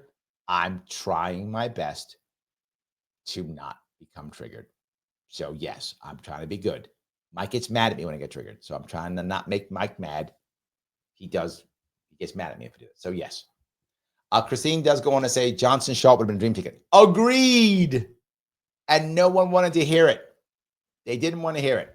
But what are you going to do? We'll see what's going on. Liberty Death. Jorgensen was a horrible candidate. She loves him when he raised her fist with BLM. Jorgensen wasn't necessarily a bad candidate. The problem was Jorgensen was an academic and a part-time candidate. She was still teaching. Like she still had a job when she ran for president. That's the problem. You can't run for a major office and work. You can't. It's not how you can't do that. When you do that, you have insulted the people who gave you money. You insulted them. So yeah, she wasn't a bad candidate. She was an academic, so she spoke as an academic, which wasn't very charismatic. And she was a part-time candidate. I'm not an academic. I speak like a fast-talking New Yorker. That's what I speak like. And when I run, that's all I do. I'm a full-time candidate. If you're going to run a serious campaign, you must be that. Or you're not running a serious campaign, which is fine. A lot of people don't. But if you're running, if I'm going to tell people that you need to give me money and you need to show up at my events and you need to tell your friends to vote for me, and I'm going to push you to do all that stuff, Liberty Death, I'm going to push you every day, do it. I got to do it. I got to push every day. If I'm going to sit here and tell you, you need to, which if I run for office, I will be telling you that, then I have to do it. You hear me say all the time, and I mean it. I don't get to point my finger at you until I point it at myself first. And I like pointing my finger at you. I really do. So that means I do a whole lot of pointing it at myself. A lot. And I do. If you see me, I do. I pointed at myself. When I first ran for office, the first thing I did, and for those who remember, it's 2017 when I did it, I wrote myself a check for $10,000. I put 10 grand into my own campaign. Why? Because how am I going to sit here and point my finger at you and go, Liberty, you got to give me money. Phil, you got to give me money. Ryan, you got to give me money. How am I going to do that if I don't do it myself? I put my own skin in the game. Now I can say, give me money. Why?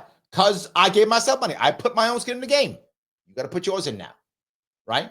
How can I tell you, hey, Phil, don't go to work today. Come to my event. What do you mean? Well, I'm not working. So how can I tell you, Phil, to don't go to work? Rick, don't go to work. Come to my event. Hey, Ryan, don't hang out with your family tonight. Come to my event. How can I do that if I won't do it? Well, I sacrificed my family and I sacrificed my work. So now I can say, Ryan, don't hang out with your family. Come to my event. Rick, don't go to work. Come to my event. I can say that now because I'm doing it. So that was the issue with Jorgensen. She was not a full-time candidate. She wasn't doing the right thing. That was my issue with her more than anything else. So, yeah. John says, Larry, it'd be cool if you could interview. It'd be cool if you could interview Nicole Shanahan. I'll put that on the board. I'm gonna work on that too. Yes, I'm gonna work on it. I am. Nate says, Vanity VP run, even half-assed one is worth it just for name recognition, especially if you use the platform for advancing third-party ballot access. No, it's not, dude. I'd rather someone else do it. I think Spike did a fine job, right? I like Spike. Spike did a fine job. You don't see him running again, though, but he did a fine job. Spike did a fine job. He did the best that he possibly could do with Jorgensen. He did the best he could, and he's taken it to push liberty and other things. So he's done a great job. I think he was the right answer for him to do that. That was it. So, yes. All righty. Mastermind says, I would vote for Larry, but first I want to know his stance on changing Lake Michigan to Lake Illinois. I think we're going to change Lake Michigan and Lake Illinois to Lake America. There we go. Say I'm a follow Trump, so we're going to call it Lake America. There we go. Does that answer your question? I hope it does. Lake America sounds cool. I mean, doesn't it? I think so. So, yes. Jay Henge says the executive branch is a co-equal branch of government. The president doesn't take orders from the judicial branch. The executive branch is a check on the power of the two branches. So, yes, which is why you can see either way, right? So, yes. Mastermind says, Larry will eventually learn to skip my comments. Maybe. But you are a member, so I got to be good, right? Because you are a member. So I do try to be good to the members to the best of my ability. I try to. I do get a lot of comments. You can see I can't get through all of them, but I try my best. Ryan, thank you for being a member. He says, Larry, amen to Bernie being sellout of the year. I'm now embarrassed that I supported him in 2016. Yes. Yes. Ryan goes on to say, Larry, after what Bernie did to Tulsi, now I'm spicy. Yes. I'm with you. Yes. Matt goes on to say, Ryan, Bernie was absolutely embarrassing at RFK's here. Yes. Yes. 100%. Yes. Mike says, just because Bernie is a multimillionaire communist who flips on policies based on democratic power is no reason to highlight him. Just kidding. Not really. No, but you're missing something, Mike. And that is what Bernie actually was. He was the left's Trump. He was someone who was not establishment. I mean, clearly he was. But we believed, how about that? We believed, there we go, that he was not establishment, that he was the left Trump, that he had actually answered, that he cared, that he wanted to make change, that he wanted to break the system. None of that's true. But because so many who believed it, they're hurt and betrayed. And it's something else, Mike. He could have been that. There was no one else who could do it. He could have been that guy. He really could have been that guy who could have been the Trump of the left. He could have been that guy, and he wasn't. So, yeah, I think that's the piece, right? That's it. So, Nate says, it's all about perspective to the DNC, RFK, and Tulsi of sellouts. Valid point. Valid point, Nate. I agree completely. Yes. Mike goes on and go, Biden already ignored SCOTUS. True. Hochul too. True. Has nothing to do with Trump. Dems did it already. The problem is most forgot with help from the media. I don't. I say all the time. Hochul does it all the time. I mention it like monthly. You're correct, Mike, and I keep saying it. Sadly, people aren't listening to me, so that sucked. Nate says, I was there at the actual courthouse. 2 of 9 anyway. Yes. Nate remembers he was there. He brought his family. Nate, you brought your family, didn't you? Did you bring your mom? You brought your mom, right? Is that right? I think you did. But yeah, absolutely. He was there when they made up a rule for me not to talk. I'm not making that up. That actually happened. Yes. That actually happened. Yes. Cheyenne says, you're the only one I trust, Larry. Oh, thank you. I appreciate that. Mastermind Hour says, Larry Sharpe, political meteorologist. I am often right. I'm off. Not always, but I'm often right. Not always. I am wrong sometimes. But if you bet on me over time, you're making money. That's what I'm saying. You're going to lose a couple times, but you're going to make some money overall. You are. That's for sure. Yes. That's for sure. Andrew says, General Sharpe would take charge. Just saying, people would absolutely be happy to have me as one of their leaders. I think that's true. They would absolutely do that. Yes. So, all righty. Gene says, my husband had Ozempic in the refrigerator. I was afraid that he would take it. A couple of days ago, he told me that he won't be taking it. It sat in the fridge long enough to expire anyway. Oh, interesting. Look, Ozempic is not a magic pill, right? It's not magic, right? It's not a pill, but it's not magic. The issue here is your health and your weight and your diabetes, assuming you have those things, is that so much of a problem that you're okay taking Ozempic with any side effects because that is that much of a health concern of yours? Then that's a smart move, right? You should do what's right for your health. If you're saying my health is so desperate now that I would rather gamble on Ozempic because without it, like the ball game's over. Okay, I get it. That's a logical choice you should be able to make with your health. My worry is people just go, oh, Ozempic, that's an easy answer. That to me seems insanely crazy, and it really can hurt you. It's not the way you should be thinking, right? You should not be thinking about that. You should be thinking, what is better for my health as I weigh my options? So, Gene, I hope that your husband's Ozempic is in a situation to where he doesn't feel Ozempic is his best option. That is my hope, and that he has other options available for him. But again, if you think that's your best option, I'm not mad at you taking Ozempic. You take what you think is best for your health. That's the issue. I'm not a fan of Ozempic. Clearly, I'm not. I don't want to take it myself. I would hope that my family won't. But if you feel it's the right thing for you, you should be able to do so. So, yes. All righty. Ryan says, keep American troops out of Gaza. Agreed. 100%. So, okay, let me grab a couple more of these, if I may. Lunatic was saying level up. Yes, that's what I thought. Okay, that was correct. I'm a little bit late. Got down there. I got down there late, but yes, I did get there. Kitty says, Trump's got a very good team, and I'm not just pulling for RFK and Tulsi. He's got a whole brain trust made up of elite disruptors of all stripes. Kitty, this is the key. What you just said is the key. You're totally right. Yes. Brandon says, when I come to New York City, Larry, we got to play chess. I haven't played chess in a long time. You will probably beat me. But I'll play you. I have several chess sets. In fact, one is right here. I have 3 chess sets. I know, weird. A guy who doesn't play chess, I have 3 chess sets. I actually have 3 chess sets, and I don't play hardly ever anymore.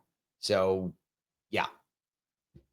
But yes, I will absolutely play with you. Yes, 100%. Let's do it. So, all righty. See if I can go down here if I can. Christine asked an important question. How is popcorn cooked in bacon grease? That sounds delicious, actually. I don't know if it is, but that sounds amazing. So, yeah. Anyway, okay. Maybe that's my next thing to try. You guys are killing me on this. I like that. So, yes.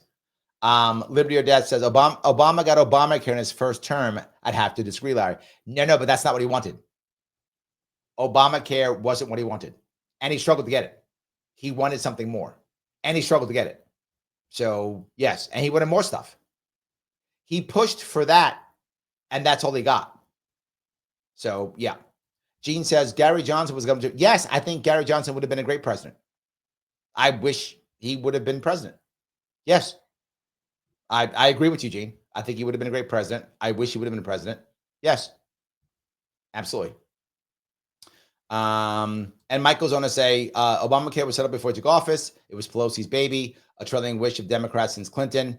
That's true. And they wanted the full deal when Clinton did. Remember, they put Hillary Clinton on top of that. She couldn't get that done. Still took backdoor deals, and it's never been fully implemented. Still not fully implemented. You're correct. Yes, absolutely. Yeah. Nate says, I like Jo Jorgensen. I did too, Nate. We get along. I like her also. She's super relatable. It's a shame she didn't get to show that side of her to the mainstream. Again, the issue with Jorgensen was she was a part-time candidate, and she was an academic, and she spoke when she was with individuals, she was good talking. She was just a regular person. But whenever she got in front of a camera or in front of a group, she kind of became that professor because she's a teacher. For those who don't know, Jo Jorgensen is an actual teacher. That's what she does. She's an instructor, a college professor. So when she got in front of the crowd, she became that professor. So she wasn't the person you could sit and have like whiskey with. She liked whiskey. Oh, was it whiskey? No. Was it bourbon? Bourbon. She liked bourbon. So she didn't do that. She became that professor. So agree with you, but it didn't work. That was the issue. It didn't work. Jared says, I was a Green Party member. I voted for Jorgensen after the Greens rigged their primary for Howie Hawkins. I remember that. I was hoping Jesse Ventura would have run that year, but he didn't. Do you remember why? Do you remember why he didn't run, Jared? He didn't run because what he said is, I'll run if you get me 50 state ballot access. He knew how hard it was. And the Green Party couldn't do it. They couldn't get 50 states. That's why he didn't run. He said it again back in 2016, said it in 2020, said it in 2024. He said it. You get me 50 state ballot access, I'll run. That's Jesse Ventura said. Ballot access is key. That's the answer. So yes. Grace says, Larry, you're a great candidate. Honestly, we just need you to get financial backers. Oh, thank you for that. I appreciate that. Nate says, I remember you put your skin in and that in a full Sharpe. Yep. That's why I committed. Thank you, brother. I'm still doing it. I'm still out there. Yes, absolutely. I'm still doing it. Andrew says, change Lake Ontario to Lake Rochester. Ooh, that's not a bad idea. Or Lake New York. Lake America and then Lake New York. We could do that. I like that too. There we go. That's not a bad one. That's not a bad idea. Yeah.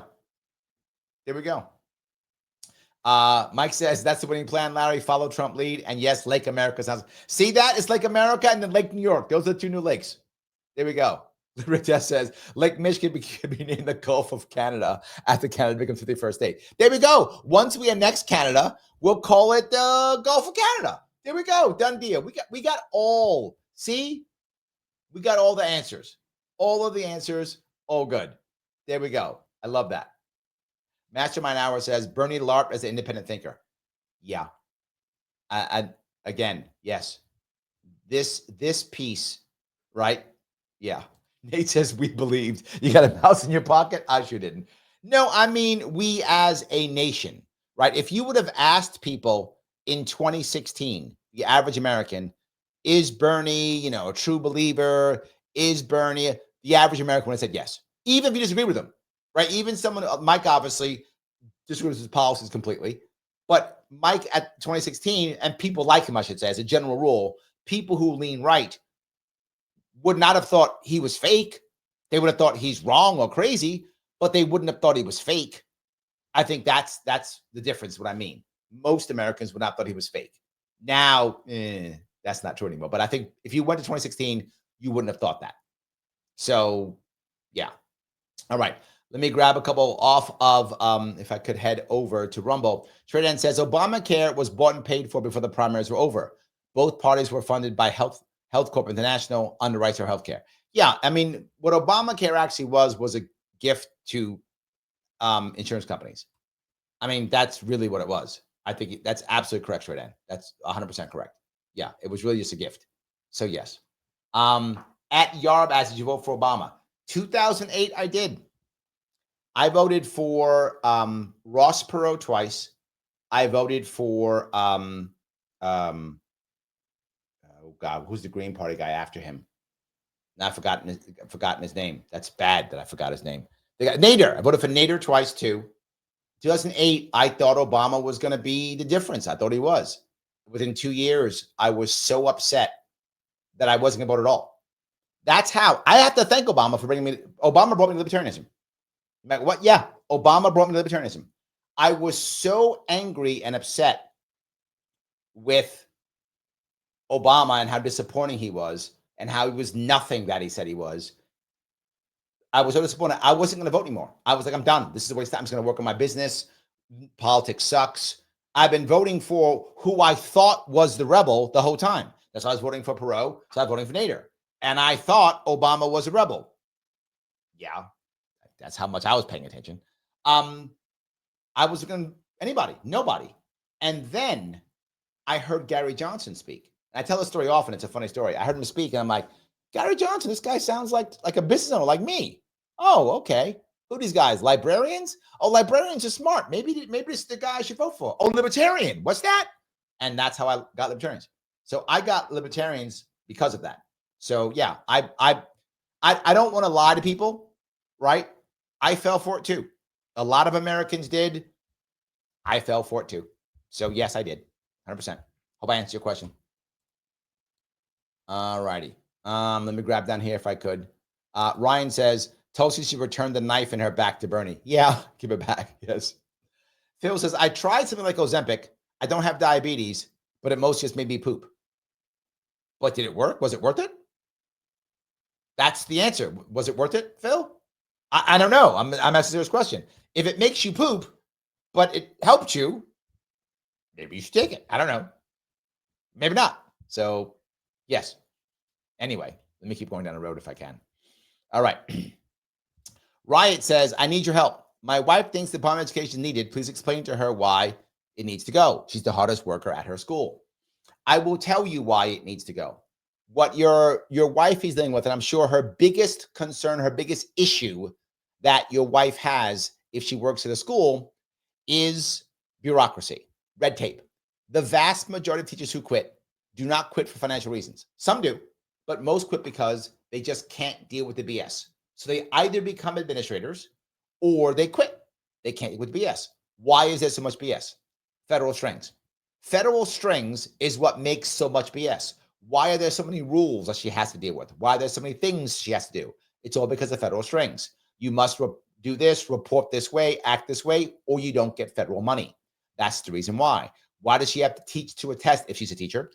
If not, why does she have to support that if she's not a teacher? Why does she do that? Because that's what the federal government requires you to get the money. That's why that keeps happening. Not just that. The Department of Education really got its teeth around 1980. That's when it had teeth. Before that, it had no teeth. It had nothing. It was not really a thing. It was basically a repository for information. Prior to 1980, somehow Americans went to the moon. Americans fought World War II. Americans figured out how to put the internet together. We figured out all these things without having a federal Department of Education. Somehow we figured out how to read and write. I went to school before 1980. Somehow I learned how to read and write. I know how to function. Would anybody say that our education since 1980 in America has gotten better? Nobody who's honest would say that. Our education in every way, shape, or form has gotten worse. If you compare us to the rest of the industrialized world, in 1980, we were probably number 1 and number 2. Now we're like number 40. I'm not making that up. It's like 38, 40, something like that. Certain places we go to number 45. Our education system is garbage. Why? Because we don't let teachers teach. That's not a thing anymore. Those days are gone. You go to school like a place like New York State, and you will go to school and take you'll take all types of credentials, all types of studying, all types of debt, all to become a teacher in New York State. Good for you. They become a teacher. Do they say, great, now take all that skill, all that knowledge, all those credentials, and all that motivation you went through, all of that to teach kids? No. They say, shut up and do as we say. That's what you do. You go, but I went through all this stuff. No. Do as we say. Why? Well, because we have to get federal funds. In the case of New York State, it's about $8 billion every year. Yes, about $8 billion. Other states are different, obviously, but New York's about $8 billion per year. They don't give that money up. There are areas of New York State right now where there, in any given school district, there are more administrators than there are teachers. Let me repeat that. There are more administrators than there are teachers. Why? Federal funds. The Department of Education is nothing but a hindrance. There is no value to it whatsoever. But Larry, how can you not have it? We didn't have it literally for 200 years. I'm not making that up. From 1776 until 1980, for 200 years, we did not have a federal Department of Education. Who taught our kids? The states did. They did a good job. Abraham Lincoln, pretty smart guy. No Department of Education. All our presidents, every one of our presidents, every one of them graduated from school before 1980. Every one of them before 1980. They all graduated from school before 1980. I think Obama graduated at 1980 or something like that. But all of them graduated like then. Every president was educated without a Department of Education. Why do we require one? It just makes things worse. That's all it does. It is not required. It is harmful. Let me say it again. Not only is it not required, it is harmful. It is actively hurting our children. It is actively destroying our teachers. It is actively making us become bean counters and not teachers. It is making centralization the plan and not localization. Teachers should be allowed to teach kids as they see fit to make sure the kids get the best education possible. That is not what DOE does. It ensures everyone gets the same education, whether it works for them or not. Teachers are dismissed by the DOE. Administrators are worshipped. I hope that answers your question. So let me grab if I could. Duke Effect says, thank you for the $5. Obama was the only candidate I sent money to. After signing the NDAA of 2012 and the murder of Anwar al-Awlaki made me go libertarian. Yes, you know what? There's a joke about when it comes to guns that Obama was the best recruiter for guns, right? For guns rights. More people bought guns than Obama and anything else. He was a recruiter for the Libertarian Party too, 100%. The amount of people I know, you're not the only one. Me too, you. He sent lots of us to the Libertarian Party. He did. All the people who thought, oh, he's going to change things. He's different. Yeah.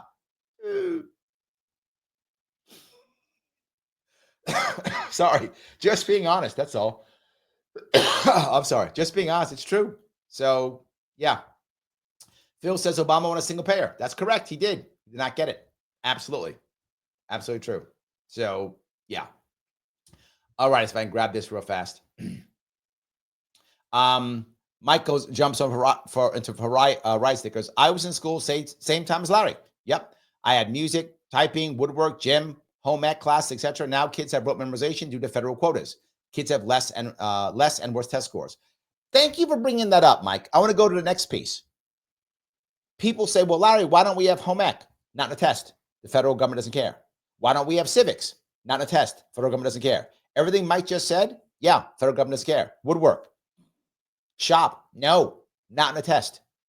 The federal government pushes the teachers and the schools to teach to the test. So all those extracurricular things that would help the kids in life, pushed away. Not just that. How many kids are not going to trade schools? Well, why not? Because that's not how the federal government decides that they're going to reward the school. They reward the high school by college placement. Why? Because the federal government's doing all the loans. So it's their own money. It's their own money. They care about cash. Not about your kid.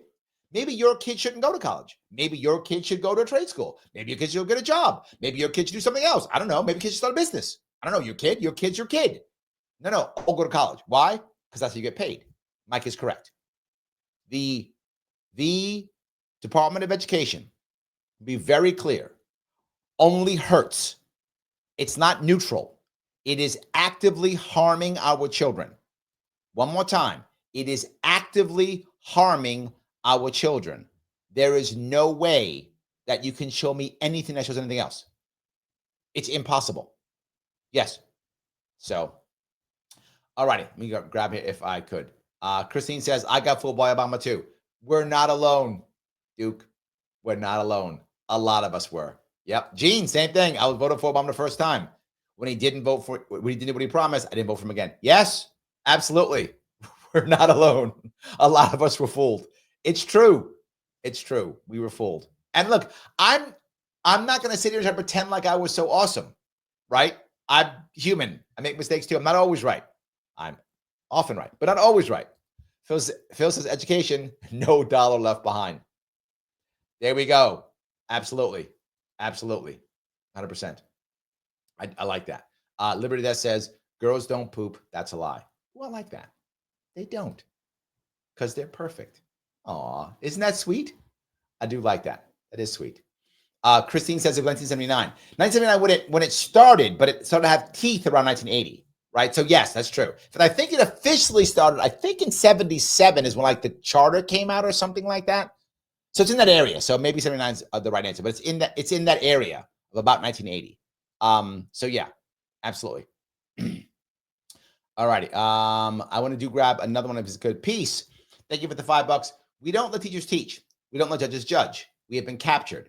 AI can fix this. No worries. We got this. I got to tell you, Peace, if judges don't want to judge, then we should replace them all with AI. All replace them with algorithms. I'm not joking. We'd save a whole lot of money on robes and salaries. Instead, replace them all with AI. Either do your job and judge and care about the Constitution, or get replaced by AI. That to me makes total sense. I'm with you. We can repair this. We don't need that at all. So Cheyenne says, we need vocations back in education. Yes. Absolutely true. 100% true. Yes. Christine says, I've been saying this about the Department of Education since the 90s. Because it's true, right? That's the issue. Because it's true. Yes, you are absolutely correct. Yes. Kitty says, bureaucrats are strangling our country to the brink of death, and they almost won. Thank God we're winning now. You're not wrong. Yes, you're not wrong. 100%.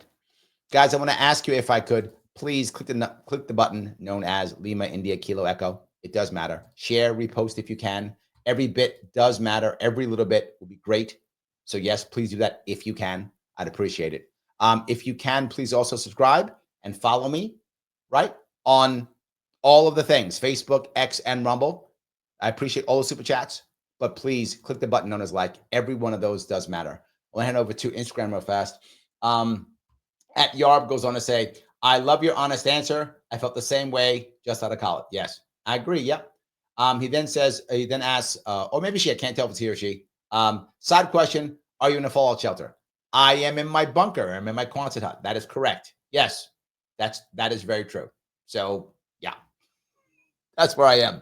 I do appreciate the questions, 100%. Straight End says, most of our leaders in DC graduated from high school a long time ago. That's exactly right.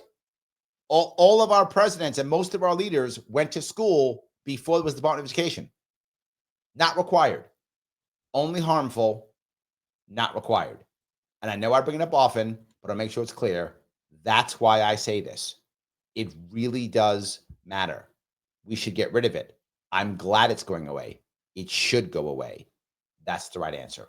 100%. Guys, I want to say thank you so much for giving me some time today. I appreciate it. I will be back on tomorrow, probably earlier, maybe around 5 or 6, actually. A little bit early show tomorrow for a special reason. I've got some stuff going on tomorrow night. I may not be on Thursday or Friday. I'm not sure. I don't know. I got some stuff going on this weekend I'm trying to work on. I'll do the shows if I can, let you know as I know, but I think I'll be on early tomorrow if we can. Here is the one thing I do want you to do, if you don't mind. When this is over, please come back and put a comment. And the comment is one thing or person you voted for that you wish you hadn't. One thing or person you voted for that you kind of wish you hadn't. I will see you all very soon.